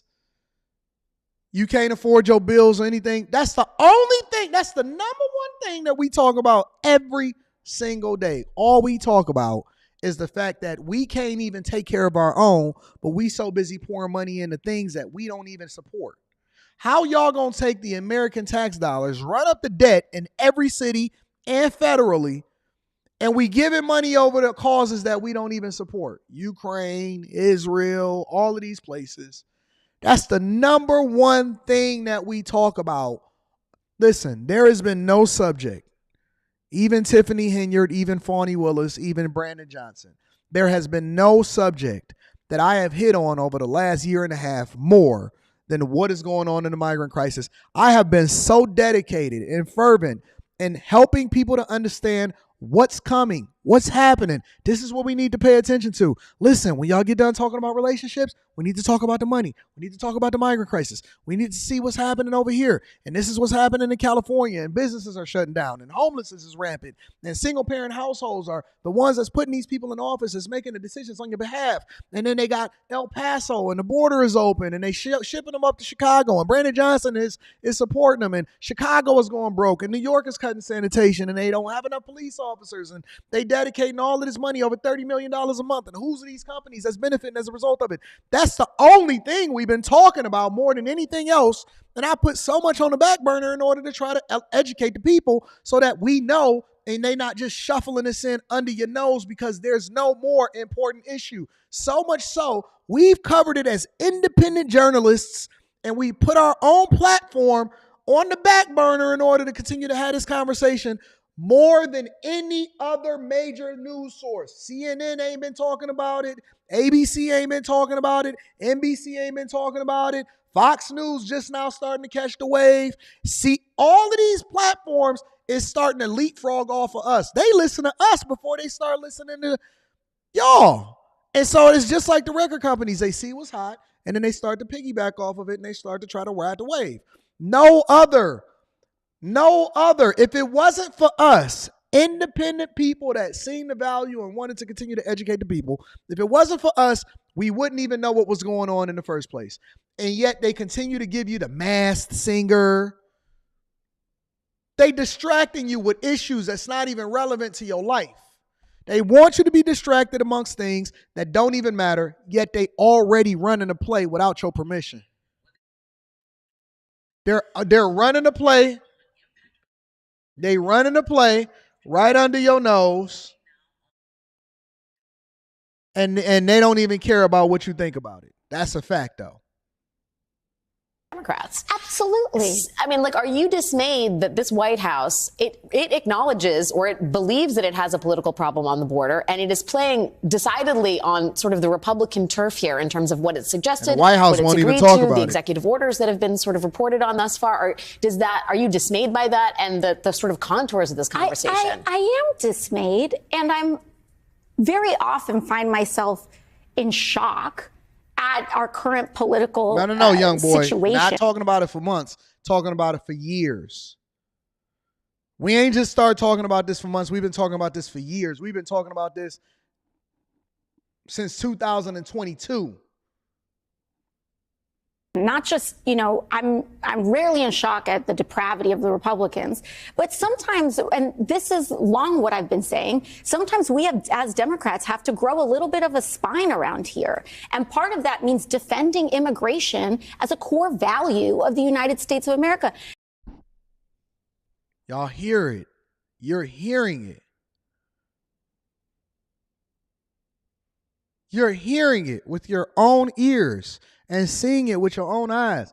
She said, listen, we need to defend this. She didn't say legal migration. She said immigration. We need to defend this as a core value of the United States of America. It's not about the people that's already here. It's not about the taxpayers. It's not about any of that. It's about them. It ain't about you. She's telling you out of her own mouth what they stand for, and you're still going to rock with her. She's telling you. Yes, on a moral and on an identity basis, but on a nuts and bolts basis. The United States, our culture, our population, our economy needs immigration like lungs need oxygen.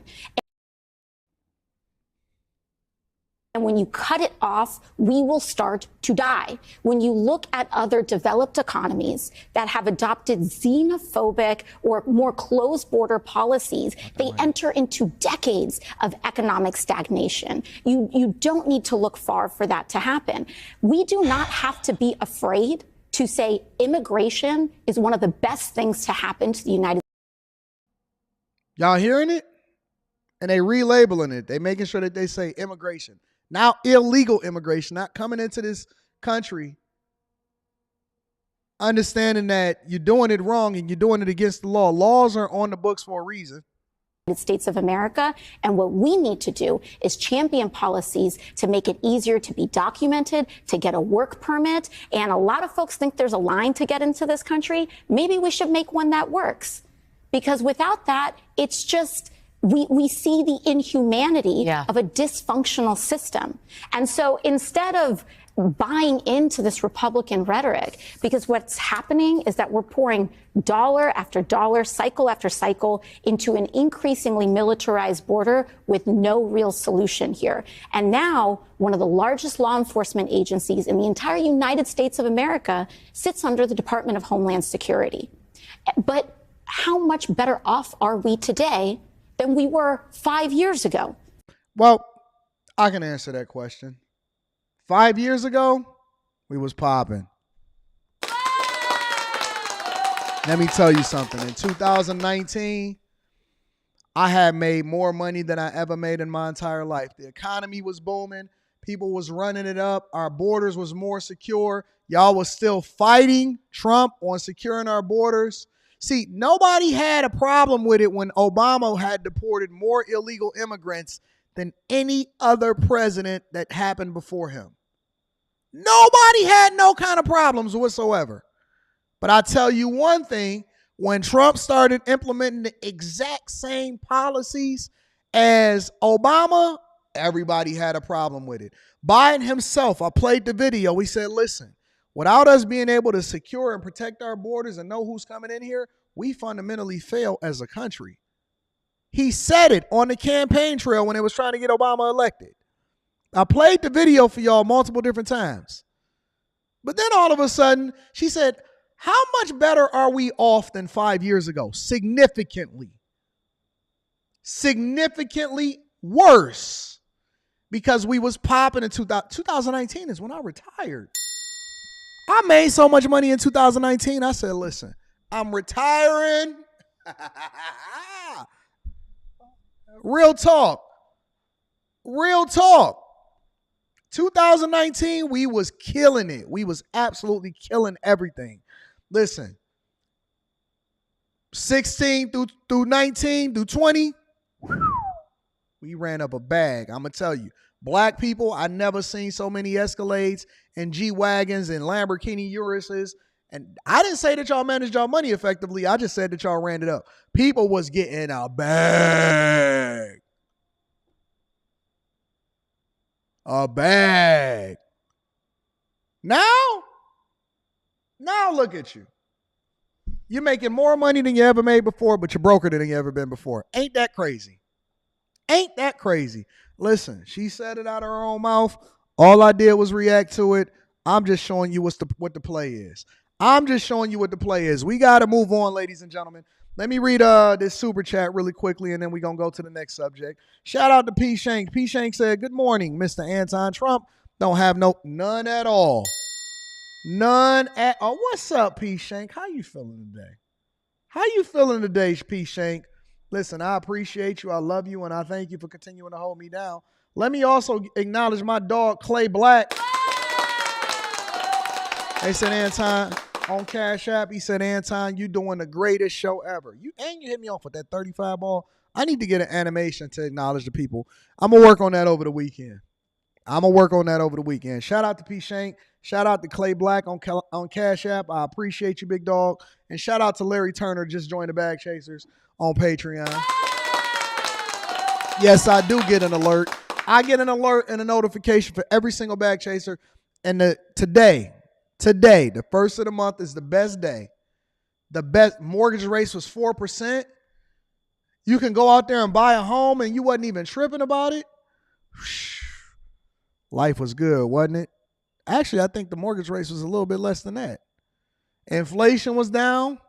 Jobs was up. HBCUs was getting funding. Illegal immigrants was getting thrown out of the country because they wasn't supposed to be here in the first place. Jesus Christ. Yo, take me back to 2019. Kevin Samuels was here. Man, what's going to happen in the next 5 years is the question. When we get to 2029, how much different is it going to be than today? That's the real question. Because when we think about 2019, It was a much different time than what we're experiencing right now.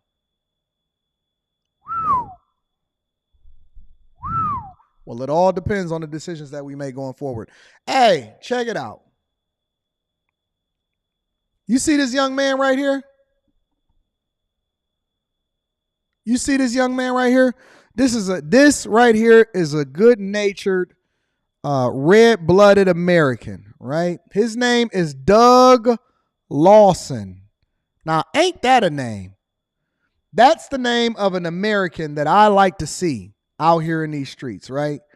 Doug Lawson. This is Doug, ladies and gentlemen. This is Doug. Doug is a red-blooded American residing in the city of Riviera Beach.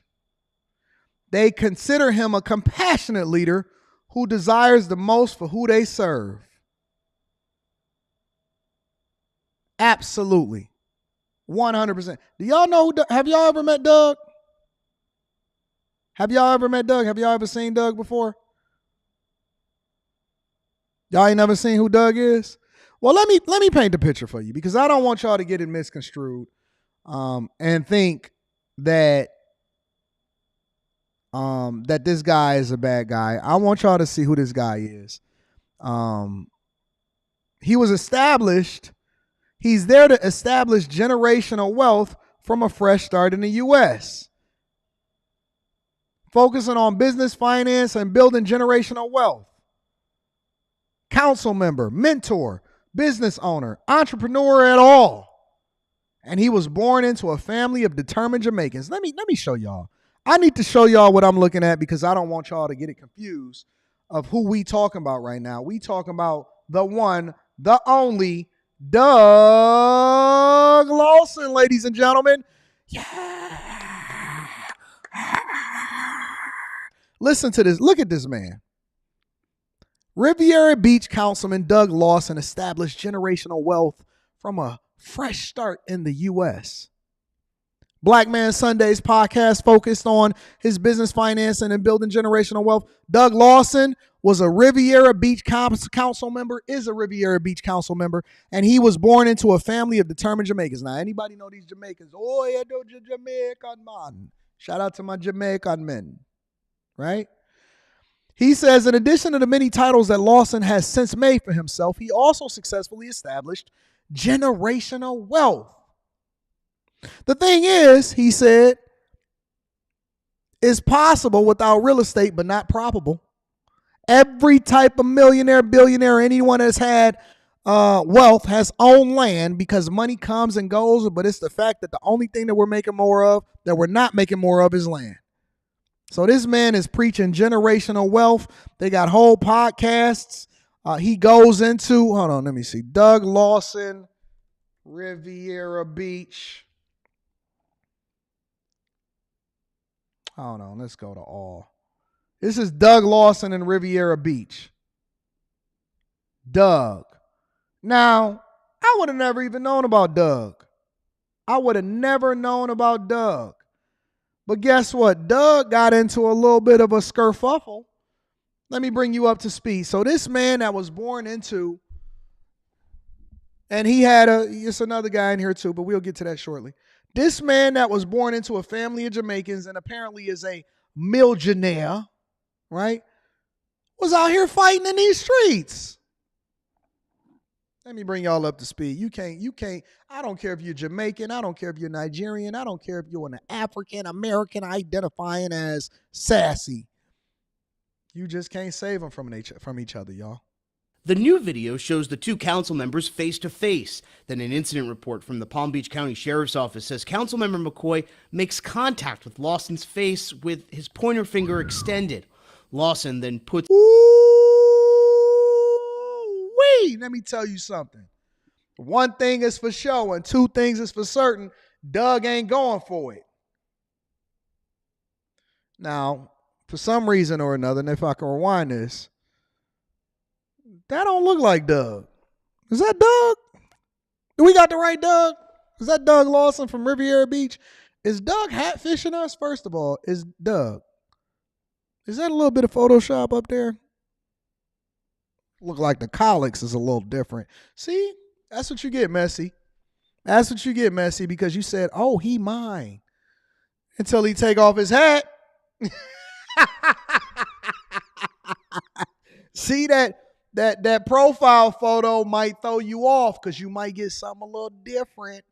Something a little different in the mail. When you get your mail order, husband, it might get a little bit different in the mail. All right.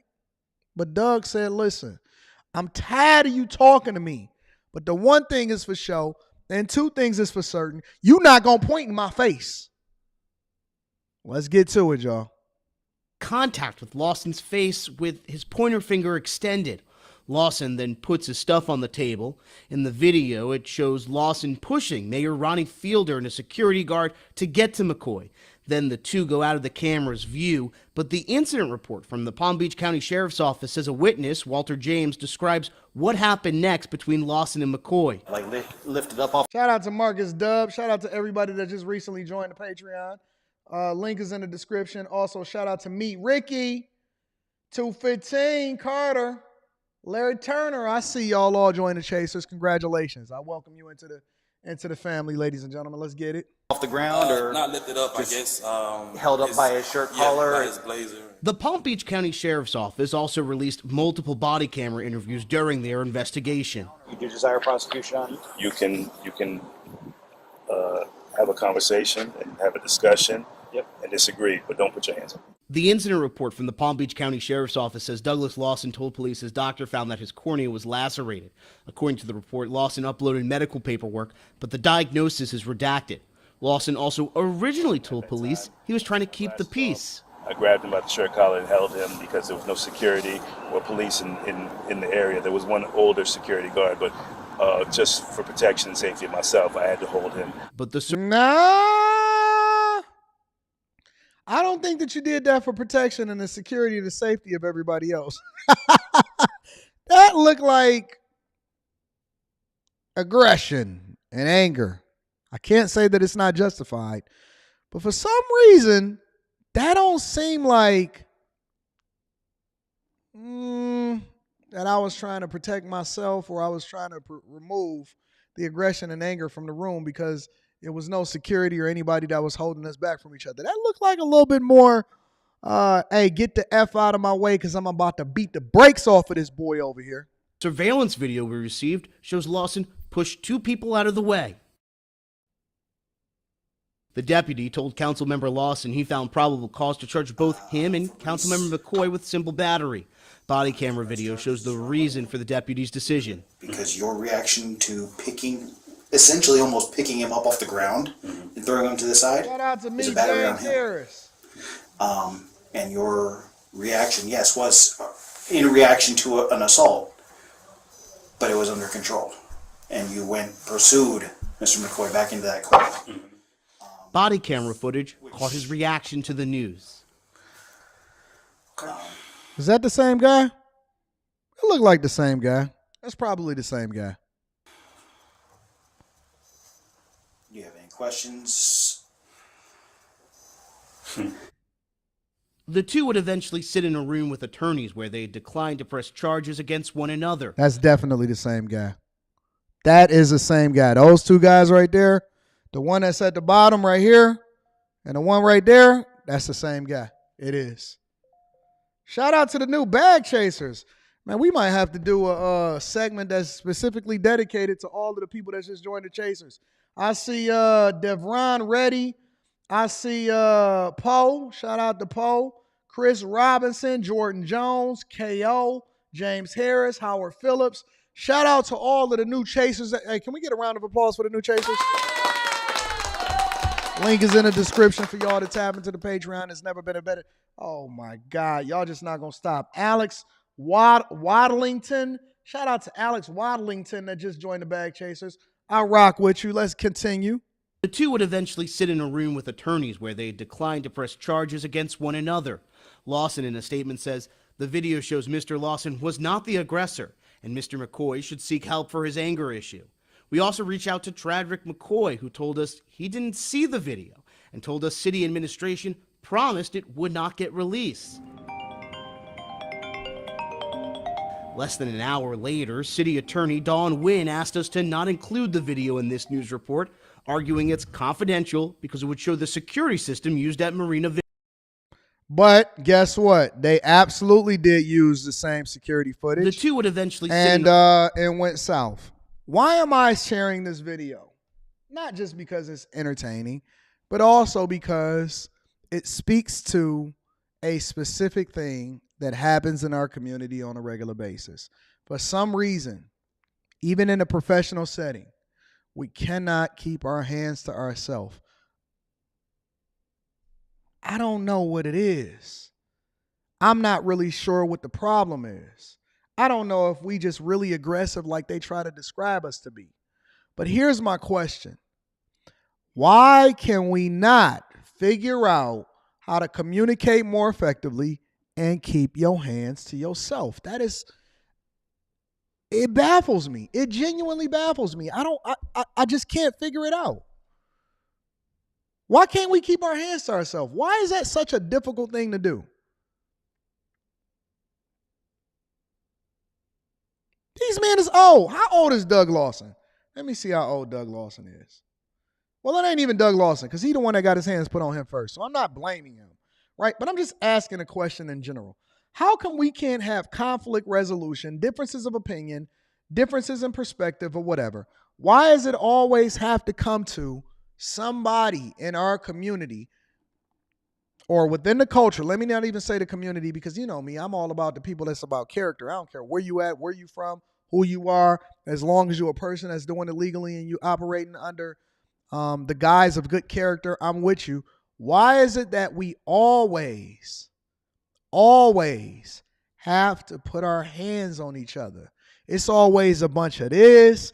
Then your hand gonna go too far and touch somebody else's nose. Then they gonna get pissed off, and now everybody is in the news and on the Millionaire Morning Show being held accountable. It don't matter how much money you got. Don't matter if you broke. Don't matter if you're rich. It's always on some beef stuff. David says exactly. He didn't start it, which is why it is his picture and name that's being dragged through the whole thing. It doesn't matter. Listen. You know what's more important to me than anything is not putting myself in a position where I got to react to something that you did in the first place. It's not about whether you, listen, y'all saying the same, you're saying the same shit my daughter says. When she was 9 years old, she used to come home from school and say, Leslie, why you do that? But I didn't start it. Do you know that y'all are grown 40 and 50-year-old men that's still saying the same thing that 9-year-old children are saying? Exactly, but he didn't start it.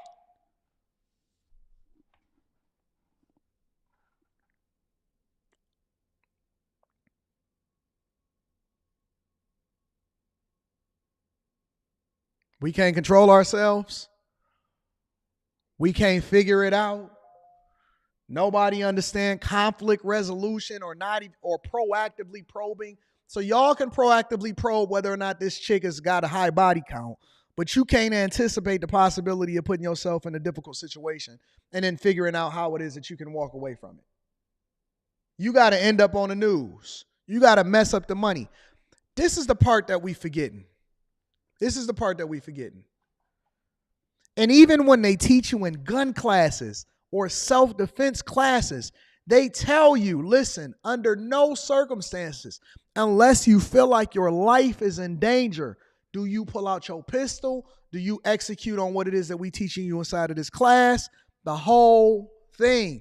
They tell you, even if you feel like you're the one that can beat them up, you need to make sure that you restrain yourself because you're doing it also for their safety. If you do that, then guess what? You catching charges, you go into jail, you don't pass go, you don't collect $200. And then even if you get off, you still got to pay a bunch of money for the lawyer and you mess up your opportunities, you mess up your job, you mess up your reputation, and everything goes down the drain. So let me ask you a question. How much is it worth? How much is it worth? And how much is it going to cost you? You're throwing everything out the window just because you need to earn the respect of somebody that still ain't going to respect you after y'all get done tussling. They still not going to respect you. They still don't care. They still don't like you. And now y'all both lost money and y'all both look bad. You're missing it, Jay Mars. You're missing it as usual. You're missing it as usual. Why are we even in a position to where we got to start defending ourselves in the first place is what I'm saying. Don't you know that I'm not arguing with you in real life? We're not even going to get to the point where we doing this back and forth in the first place. You're missing it, just like we always do. I'm not even going to be in a position to where we going to be going back and forth for argument. I'm not arguing with you in real life. I don't argue with no woman. I don't even argue with my own woman in my own household. You sitting here telling me that I'm going to be sitting there going back and forth with you, yelling and arguing in real life? It's not about whether you should defend yourself or not. It's whether or not you even put yourself in a position to have to deal with the foolishness in the first place. Once I identify that you a nigga, then I'm out.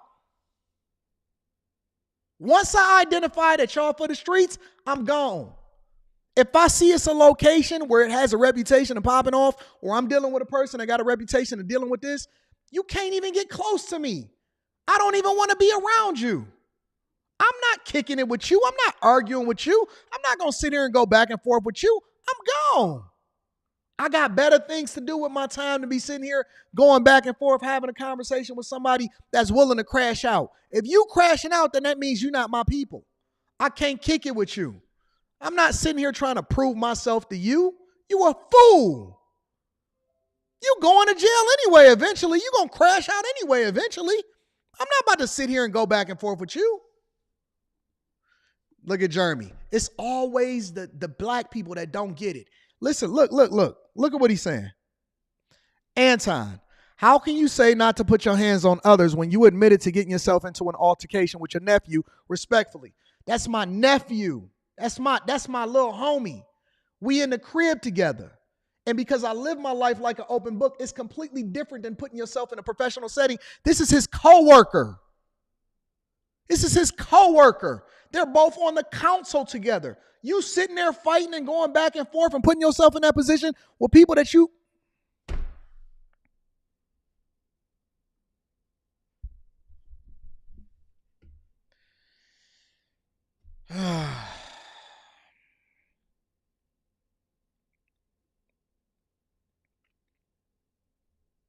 That's like asking me not to whoop my child. Take that to mean what you want. I don't know you in real life. You a random person on the street. Let's say I walk past you and we bump into each other and you confront me and you say, oh, okay. Yo, fam, you stepped on my shoe. And I don't realize that I stepped on your shoe. And I'm going to say, you know what, man, my bad. I apologize. I don't know you. I'm never going to see you again. I don't know you. I'm never going to see you again. You don't mean anything to me. What does it cost me to say, you know what, my bad, bro. I ain't mean to step on your shoe. Or if somebody step on my shoe, I'm not even going to make a big deal about it. Because let me tell you, see, it's a difference between dealing with people in the street. Because that confrontation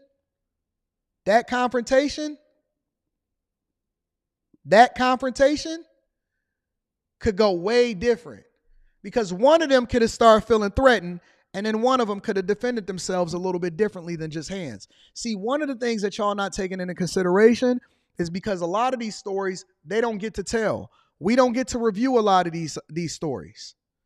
Because in real life, when you're dealing with people that you don't know, everybody carrying today. Everybody is carrying today. And you might not make it home because you got too much ego to walk away from a situation that you shouldn't have been in the first place. That's what they not understand. So, of course, you're going to have people that's being intentionally retarded inside of the live stream because they don't want to actually understand the point that I'm making. 99% of all of the situations that you find yourself in is something that you could have got away from. 99% of the situations that you find yourself in is something that you could have got away from. But you want to be intentionally crazy like you don't understand what I'm saying.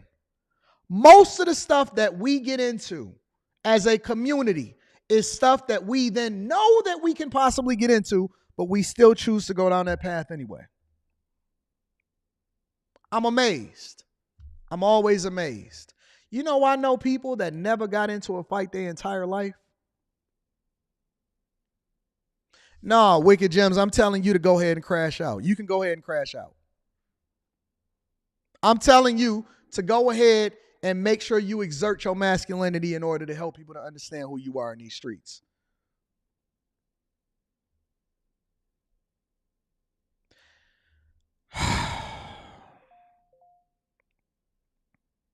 I'm not telling you not to crash out. Go ahead. And let them know who the man. Let them know who the man is. I'm cool with it. I'm straight with it. I have no problems with y'all fighting it out and making sure that y'all hammer it out with each other. Get to it. 100%. At least we know the people that's going to eliminate themselves so we can go ahead and live a peaceful life. I know people in real life that has never, ever had to put their hands on somebody else outside of their children or in their household or your regular brother and sister fights or whatever like that. I know people that has never, ever had to come to blows with people in real life, the people that they don't know.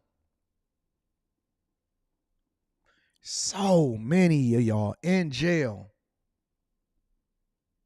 So many of y'all locked up. So many of y'all lose y'all jobs. I seen people get fired from their jobs and lose their income and their ability to be able to provide for their child because they just could not walk away from a confrontation.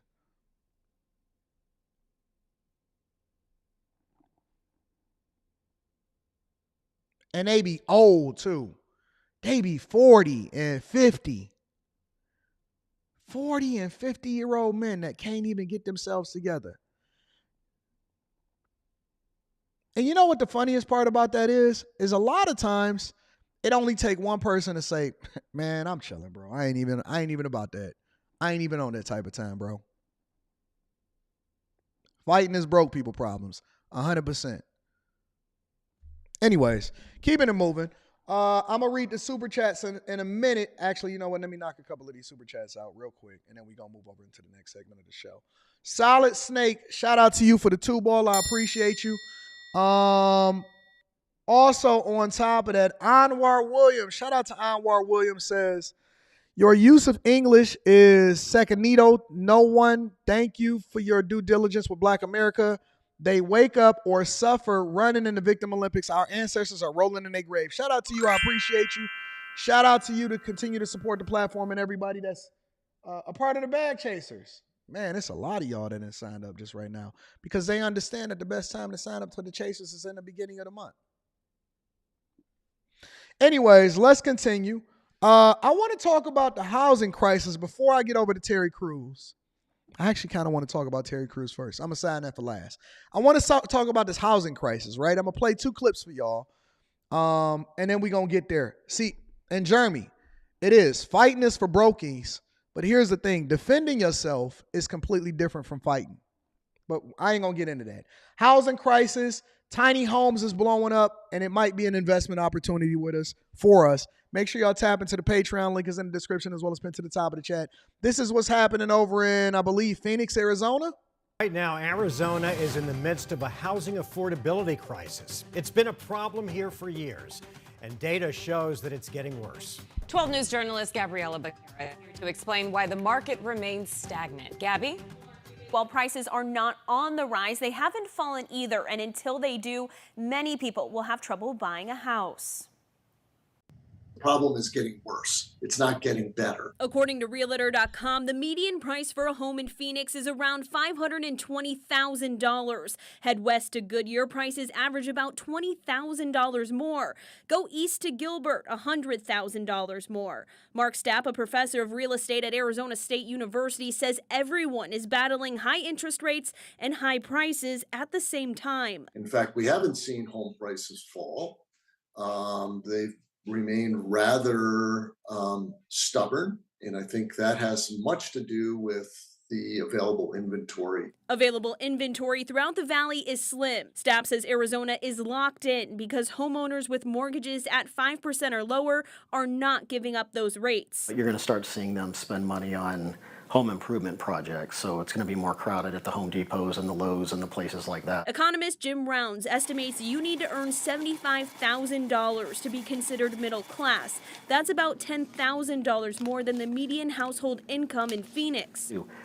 That's about $10,000 more than the median household income in the United States of America. Do y'all agree with that? That in order for you to be considered middle class today, that $75,000 per person is the benchmark. Do y'all agree with the idea that in order for you to be considered middle class, $75,000 a year minimum is the benchmark? Because I remember just a year ago, people was trying to hold me accountable over the idea that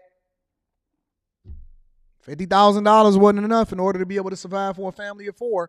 Then they got mad at me and they said, Anton, you're being too over. Now $100,000 don't mean as much anymore and ain't nobody got nothing to say. I remember. Oh, y'all had big things to say when I said that. So the very low income folks are the ones I'm the most worried about, because no matter how they adjust things, they're still going to come up short. And they will benefit when we start to see the prices come down. It's just going to take a little longer. Experts can only predict when they think things will improve, but Stapp says a set of factors need to fall into place first. Interest rates have to come down. Wages have to continue to rise. Inventory has to grow substantially for available. And he's missing one factor. He said wages got to go up, pricing got to go down. But he's not talking about inflation. That's affordability in general. It's not about the home prices itself. It's about your ability to be able to live, feed yourself, put a roof over your head, drive your car back and forth. Inflation itself is the one that's killing the American dollar and wages. Even if you get a raise, you don't feel it no more. It doesn't mean anything anymore. Available homes, and we have to have enough change in inventory that the supply and demand effect begins to work, and it stabilizes the price of homes. Some economists predict interest rates will lower this summer, but it'll likely take a few more years for home prices to normalize. In studio, Gabriela Becerra. Home prices will never normalize. We just gonna reinvent what a home is now. I personally believe, and I'm under the belief, that home prices will never normalize. That's almost like saying back in the 80s when home prices started to be at what they were, that they was going to go back to the 80s once we got into the 90s. And once we got into the 2000s, it was going to go back to the 90s. And once we got into the 2010s, it was going to go back to the 2000s. And once we go back into the 2020s, it's going to go back to the 2010s. It's not going back down. Home prices are not going to go back down, in my personal opinion. You can forget it. You can forget it. Now, there's ways for you to go about doing it, but we can have this conversation. What is Hardly Initiated sending me a message for? Hardly Initiated, the podcast. Y'all know what Hardly Initiated is? We'll get to that in a minute. We'll talk about it. Fox 5 is keeping you informed about the housing crisis across southern Nevada. Soaring rent has priced many people out. A Zillow report shows the average lease runs $1,745 a month. You would have to earn $70,000 a year to qualify for many rentals. Since 2020, nationwide rent is up now nearly 30%. From income and credit requirements to pricey move-in deposits, we keep reporting many renters are just priced out. A landlord built a tiny solution. It's a fully furnished tiny home with utilities, Wi-Fi, and a yard. All-inclusive rent is $950 a month. After he listed it, he was not prepared for the demand. Well, this is it. You have your standalone small dinette there. Stove, 2-burner stove. This is a washer dryer. Dining, kitchen, fridge, shower, and second floor bedroom, all in 160 square feet. And you get a private yard. The landlord listed it for rent. The price point struck a chord. $950, it's all bills included. Electricity, water, trash, Wi-Fi. Look around town now, it's hard to find a studio at that price point. Literally have 113 and counting people, and it keeps ringing. The landlord would like to remain anonymous and not share the location. The tiny home is somewhere in the Las Vegas Valley. He built it himself for $22,000, and he wanted to keep rent reasonable. Some people in Las Vegas have embraced the tiny home lifestyle to have less and save more. Listen, it's over for y'all. Kicking it with a chef, it's over. If you able to pay that kicking it with a chef, stay there. If you able to pay that kicking it with a chef, just go ahead and stay there. You know what I see, Frank White, 32nd. You know what listen, it's over. What y'all thought was normal living is completely over. And so in order to solve, let me tell you something. I'm not looking at it from the housing crisis issue. I know that a lot of y'all are going to be living in van life. I know that a lot of people are going to be priced out. I know that most people are not even going to have the choice of whether or not they want to go home. They're going to be forced to. Don't you know that a lot of y'all are going to have to wind up getting into relationships and shacking up just so y'all can split the rent? Forget for you sitting there talking about I can take care of myself. No, you're going to be happy to split that rent with that dude. Absolutely, positively, you will be happy to split the rent with the dudes that you said that you didn't want. You're going to start to see his value a little bit different. I was paying 100% of everything. I could pay half of this? Ooh, girl. I can split the rent with this dude. We can come together and cut our costs in half. Sign me up. Where that relationship at? Now relationships is a little bit different. What? See, when Anton first was saying that marriage is a business first and then love included, y'all was sitting here talking to me and looking at me crazy. But now you starting to see the value in it because them bills is kicking your butt. Falling behind on that car note? Yep. Yeah. Your little monies don't go as far now that them student loans didn't kick back in. Now that the rent moratorium is back, them little monies don't kick in no more. So you got to give up a little bit of tail. You got to give up a little bit of tail in order to make sure that you get back in there? Okay.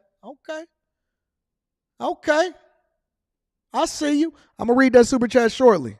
Did they want the lifestyle, or were they just looking for an affordable place? I think there's a lot of people out there, well, here in Vegas, that requirements also in apartments and anywhere they want to rent probably don't meet those requirements. A family of 4 inquire if they can come. A family of 4 wanting to live here? Yes. Actually, 3 people reached out and said, I have 2 kids plus a dog. It's a tough situation to be in. Single baby sad. mamas, Of course, baby. I can't help 113 people, but someone's gonna definitely be living here. The landlord has built about a dozen tiny homes for others. Some wanted their own home. Others wanted to rent it out. He Look says how small that is, y'all. This is what y'all living in from now on. But Anton from AntonDaniels.com has some long-term plans. Now that I understand exactly what the building process is, because I've built my own, now I'm looking at it a little bit differently. And I'm saying, how do you get rich? Forget the fact that everybody is going through a housing crisis right now. How do you get rich? Well, you get rich by solving a problem in a marketplace that requires high demand. Solving a problem in the marketplace that requires high demand. This is something that I want to talk to my bag chasers about. I am doing a video about it. I am telling you exactly what it is that I'm buying now, what I'm searching for, what I'm negotiating with city council for, why I moved back in Detroit, why it's going to be more profitable for me to do so, and exactly what I'm doing across the board. Bag chasers, we got a conversation that we got to have. I'm not going to talk about it on this live stream, but I'm going to give y'all the details. I love y'all. And that's why I'm going to give you the details, because I live my life like an open book. See, me moving back into the city was a bigger play. We still going to build the big homes. We still going to build the regular middle class homes, but we definitely going to go into a whole nother market, and I see it. I got the vision for it. We're going to solve for some problems, and we're going to make a whole lot of money as a result of it. Let me read a couple of the super chats, and then I want to go into this Terry Crews part. I know y'all say Terry Crews might be after hours, but he was talking specifically about finances. And so I think that more or less aligns with what we're doing over here at the Patreon. Not the Patreon. Over on the Millionaire Morning Show. General King says, great show, Anton. I want to make T-shirts with your quotes like fighting is broke people problems, or my own, be gone, Chief Thought Demon. What do you think that they will sell? Well, it depends. It depends. If you're a chaser, then you understand how to market yourself more effectively. And so we could talk about it. Send me an email. AntonDaniels413@gmail.com. J-Rock 24K says, Anton, I'm black, 5'10" and 260. Long locks, and I carry every day. My presence alone make a lot of people uncomfortable. Well, first and foremost, I don't want to make people uncomfortable. I want to be inviting. So when people see me, I want them to say, oh man, Anton, what's going on, big dog? How you feel? Yo, I watch your show every day, and I'm going to say, man, I appreciate you. What's your name? Man, what's going on? Hey, can we get a flick together? Let me follow you on Instagram. Let's link up together. I don't want to make people uncomfortable. So that's the first part of it. But let me continue. So I do all I can to make myself seem non-threatening. So I get it, AD. Listen.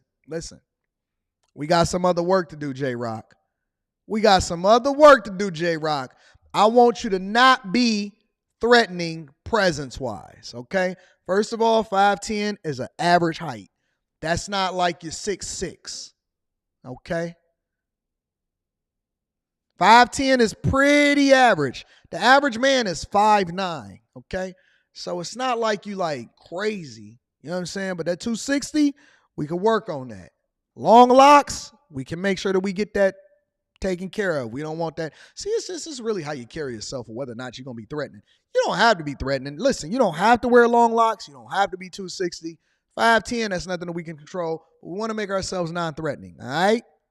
Okay, J-Rock, I got you, big dog. Make sure you send me an email, AntonDaniels413@gmail.com. We don't want you to just be threatening for no reason, big dog. We all want to have fun together. JP says, you need to check out the Cat Will and Joe Rogan pod. Okay, I'll check it out. I'll see what's happening. CL Jacob says, I hope Joe Rogan gave Club Shay Shay his credit for even putting Cat Williams on his radar in the first place. I think that Club Shay Shay need his, Shannon Sharp need his acknowledgement for that.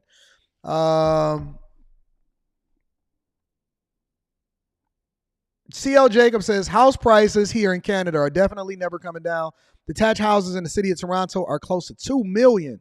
And in Ottawa, 800,000 and up. Bag chasers won't be affected. We stay winning. Shout out to my Canadian brethren. My Canadian brethren is in the building. Yeah. All right. Last thing that I want to tackle real quickly is Terry Crews. So Terry Crews went on Club Shay Shay, and he said something specifically that I want to address. But it speaks to more of what we was looking at with Taraji P. Henson and a lot of these people that was complaining. And I'm starting to get a lot of people that's complaining about the music business. On After Hours, I talked about Tiffany Red, and she was complaining about writers and they publishing and all of this stuff, right? Yeah. Shout out to Azriel. I've kicked it with her in real life. She really is 6'1" in real life. Beautiful soul. You gonna want to chop that tree down. You know what I'm saying? Terry Crews, this is what he said to Club Shay Shay. Again, make sure y'all hit a like for the algorithm, subscribe to the channel, and turn on your notifications. I don't know if you have any horror stories, but Terrence Howard said that he was only paid like $12,000 for doing Hustle and Flow. You have any horror stories in which you felt that you didn't get the proper compensation that you deserve?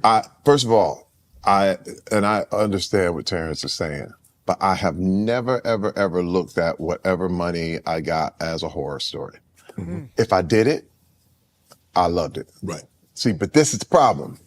There's a saying I have to say, you can't nod yes and mean no.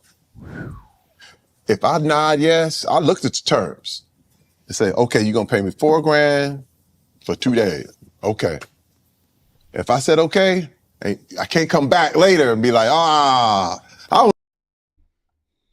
He said a whole mouthful. Let's go ahead and just end the show right now. Let's just go ahead and end the show right now. Because I'm so sick of it. I'm tired of it. I'm so sick of people running in the Victim Olympics and talking about what they should have got and all of this. Listen, you can't sit here and complain about the opportunity that you was given when you signed the terms of the agreement. You read it, you agreed to it, you were struggling, you needed $3,000, they gave you $4,000. You said, I'm signing up and I only got to do 2 days worth of work? Absolutely. He said, listen, I ain't never gonna complain about something that I agreed to. I'm never gonna complain about something that I agreed to. That's the fundamental issue right there. I'm so sick of people sitting here telling me about what somebody else owed them, yet they have no contract to say otherwise. The Tarajis, the Gabrielle Unions, all of these people. I'm tired of it. As though somebody put a gun to your head and said, you gotta do this. But see, this is the right type of attitude. This is the type of attitude that gets you rich. Because ain't nobody have to even give you an opportunity in the first place. You know, I got people that get in contact with me and they think that they Charleston White. And they not. Because there's only one Charleston White, right? And then they call me and they call me and they say, yo, Anton, yo, Time Dog, I want to come on your platform and I want to get paid for it. And I just swipe right on past the email because I don't even want to work with you. If I wanted to pay you for something and if I seen something valuable in you, I would have reached out to you. And then you could have gave me the terms because I would have asked you, I would have said, hey, so what is this going to take for me to get you over here? And then you would have gave me the terms and then I would agree to or disagree to it. And I would have said, nah, I'm straight. Or I would have said, yeah, you know what? That makes sense because I actually see a return on investment as a result. But don't nobody know you, man. Don't nobody know you, man. You ain't Charleston. I can't guarantee that you're going to do numbers. I'm doing you a favor by giving you visibility. You should be trying to pay to get here. Don't you know it's certain platforms that reach out to me and I'll be like, listen, you ain't got to pay me nothing. To this day, people offer me money all the time. I turn it down and I say, hey, listen, if I'm going to do it, I'm going to do it for free because I see and I can figure out how it is that we both can benefit from this. Now, it's other people that may demand it and it's other people that don't. But here's the point that I'm making is that some of y'all probably need to be working for free to get some visibility. They doing you a favor for even letting you on a platform and talk. It's actually helping you. You're not there yet. You're not where they supposed to be at.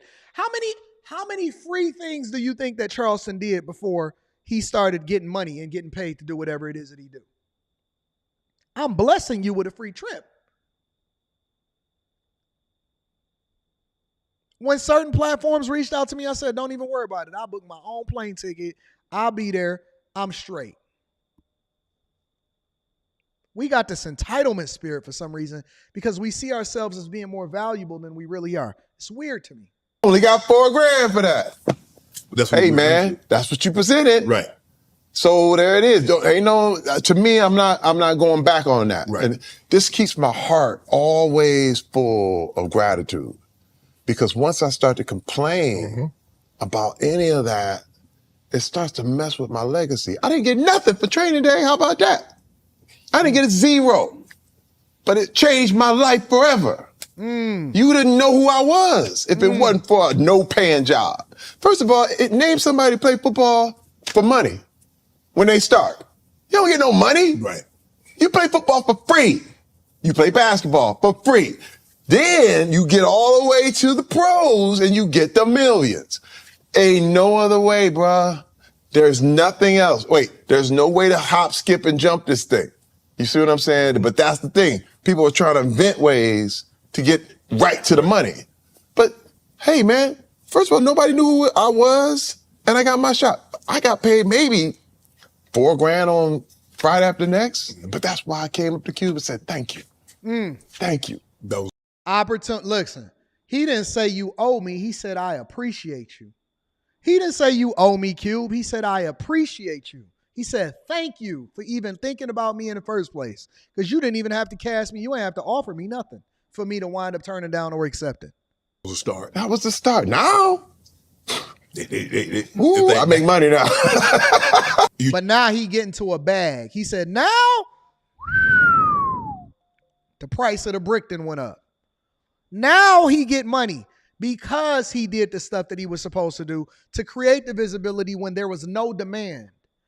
The demand is what dictates what your pay is. You told your wife, like, you didn't want to do some of these jobs because what if somebody sees me? And I hear that a lot. And you hear people like, man, I ain't working no McDonald's, such and such. They might see me. Or I don't sweeping this. It feels like it's beneath them. Yep. When sometimes, hey, they need all walks to do something before you got to another level, which you said, okay, I got to sweep this floor, but I'm not going to sweep this floor forever. It's just a means to an end. Right. Get me in the door and I'm going to do something else. So you're on the set of Friday as a security guard. That's right. You had mentioned that you had never, ever really told anybody that you wanted to do acting. Yep. You wanted to be behind the camera, not in front of the camera. Yep. And so when did your big break come? When did you get an opportunity? You know what was amazing? I had friends in the business because doing security, I knew a lot of location managers. Right. And the location managers would hire the security. And this location manager became a friend of mine. He said, hey man, Denzel's shooting down here in the jungle. It's a movie called Training Day. You want to come down and take a look? I was like, I get to watch Denzel do his thing? I'm like, yeah, man, I'm coming. I'm walking. I said, when is it? He said, man, come on. They shooting all night. So he said, come, you got to come late, like 10 o'clock. About 11 o'clock, they'll start the filming and the whole thing. And so I'm down there in the jungle, man, and I'm sitting there going, ooh, and I'm watching this Denzel, the car, that cul-de-sac, the whole deal. And I'm going, ooh, this is hot. And I'm watching Denzel get ready. He got the chains on. He got the do-rag, the whole thing. Is that the King Kong scene? This is the King Kong scene. Bruh. Now, let me tell you this. And you gotta understand how magical this was, man. Antoine Fuqua, the director, saw me standing there. And again, by this time, remember, I went back to the gym. Right. Because I had been going back to the gym about a year or so, I was kind of still in shape. Right. He said, hey, man, you want to be in this scene? I said, yeah. He said, hey, man, just take your shirt off. See your tank top. He said, I'll put you in the scene. Bruh. And thankful. And thankful. And was thankful. He took advantage of the opportunity. He was doing security. He was a fan. He was in there getting a free movie for free. He was watching somebody do their thing, and he was just amazed, like, oh my God, I get to watch Denzel and all of this. Was thankful to just get the opportunity and be kicking it there in the first place. When you thankful and you got the right spirit, doors open up for you. And did it enthusiastically. I'm like, never acted. You talking about no acting. Right. I stand there, I'm looking, I'm like, okay. And I just got that NFL man, like you about to come in and you facing off against somebody, right. and I said, just don't say nothing and just mad dog it. I said, oh, don't tell me. And that was it. And so Denzel's doing all this, and you see I'm just standing there the whole time like this nigga.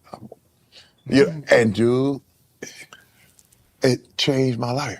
When you say, like, that went to the Oscars, bro. Like, it was me and Denzel when they showed that scene on the Oscars. My mother was like, you at the Oscars? I said, well, I'm not at the Oscars, but I'm in this scene. Right. And I was like, I was hooked. It changed his life. A free opportunity changed his life. You gotta work. You gotta work. You gotta work. You gotta put the work in. You gotta be thankful. You gotta be humble. You gotta have the right spirit. You gotta work. Now it's funny because he make more than all of the people that be sitting there complaining in Hollywood talking about what's going on. He get opportunity after opportunity, bag after bag, hosting after hosting, all of this stuff, all because he had the right mentality. He said yes to the opportunity to do it for free just because he was a fan. And that's the thing that then catapults you into the great things. You got to be faithful over little before rule over much. And remember what the scriptures say. It didn't say you just got to do a little. It said you have to be faithful. Meaning that you got to have the right spirit. You got to have the right mindset. You got to have the right mentality. You got to be able to really, really take advantage of it and be prepared to capitalize off of everything that's happening when it's small. That's what then yields the great opportunities.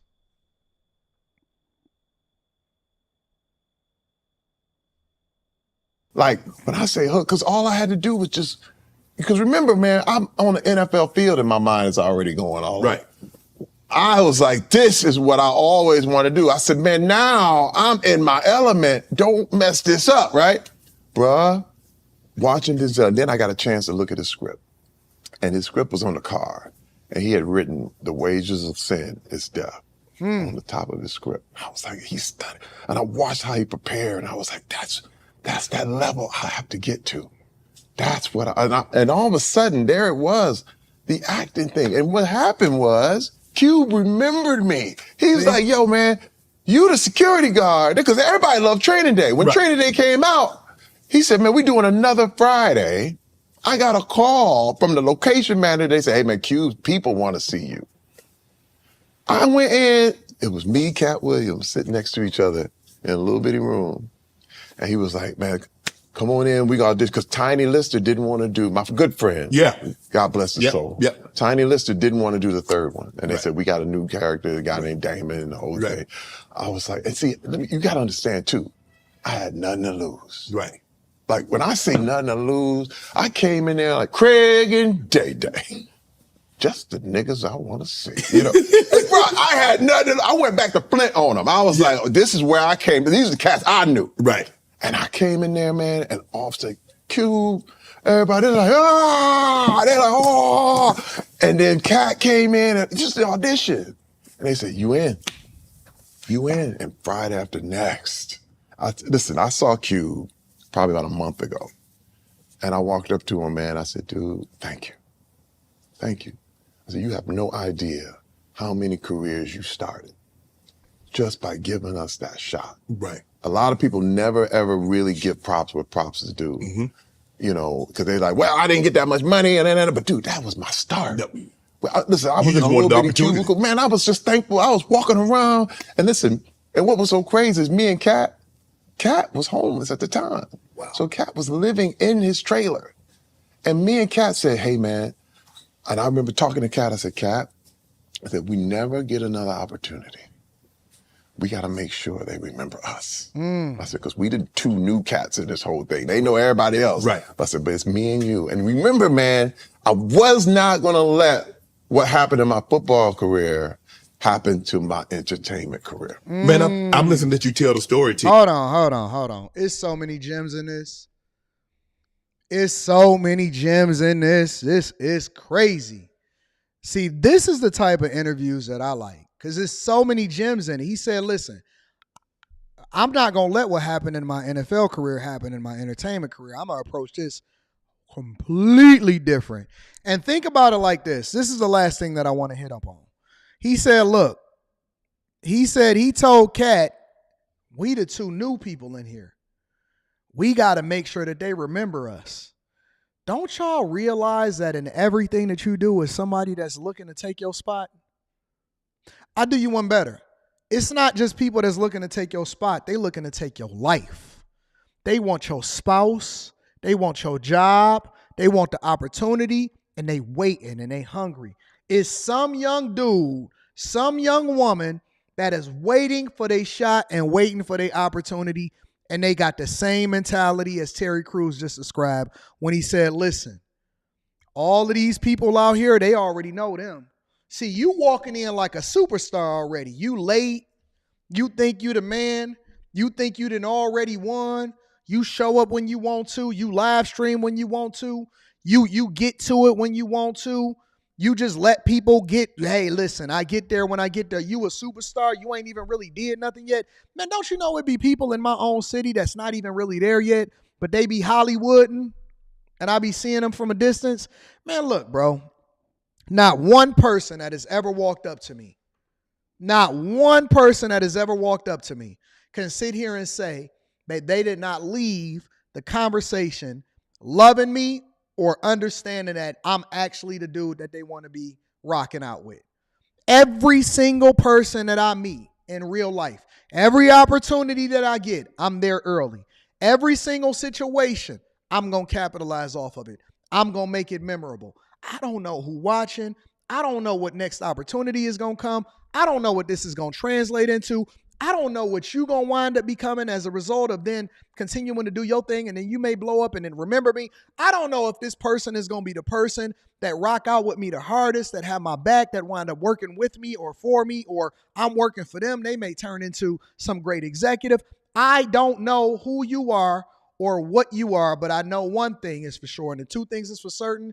I don't underestimate you. I never not have the same mentality and this approach to what success is supposed to look like, because I understand that it could be passed on to somebody else. And I'm thankful. I'm blessed. I'm thankful. And I never, ever miss a live stream or an opportunity to tell the people that I absolutely, positively appreciate you, and I would be nothing without you.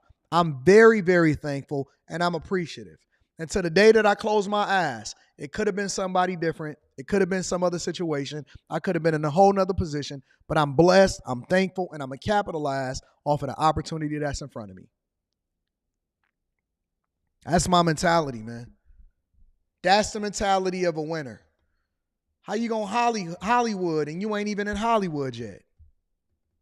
People don't want to work with people that always feel like they're entitled to something that you got already. We went over, y'all. I was going to do a 2-hour show. We had 2 hours and 20 minutes. I got 40 minutes to get out to where I need to be at. Let me read some of the super chats, and then I'm going to get y'all out of here for the day. Let me see what we got. AL says, a migrant tried to get me set up in the gym. A cutie asked me to help her correct her form for a lift. Then a few minutes in, she started talking about how she's from Venezuela and looking for a job. Okay. Look like passport bros and came to the United States of America, AL. Brittany says, talk about being at the right place at the right time. Trust me, I know. Always thankful. Always thankful. Mika says, that's why I appreciate you, Anton. Thank you. Hey, Mika be hitting me up like, Anton, I love you. I appreciate you. Thank you for even showing me love or whatever. That's my girl. I can't wait till we work together again.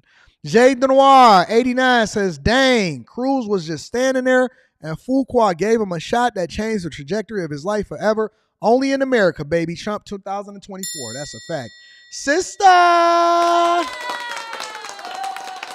Mr. AD, I am blessed for just breathing in and out. Agreed. God is good, ain't he? All the time.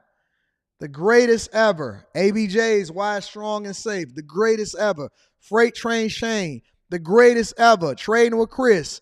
The greatest ever. Listen, it has been another great week. Do y'all understand that we already 3 months into the year?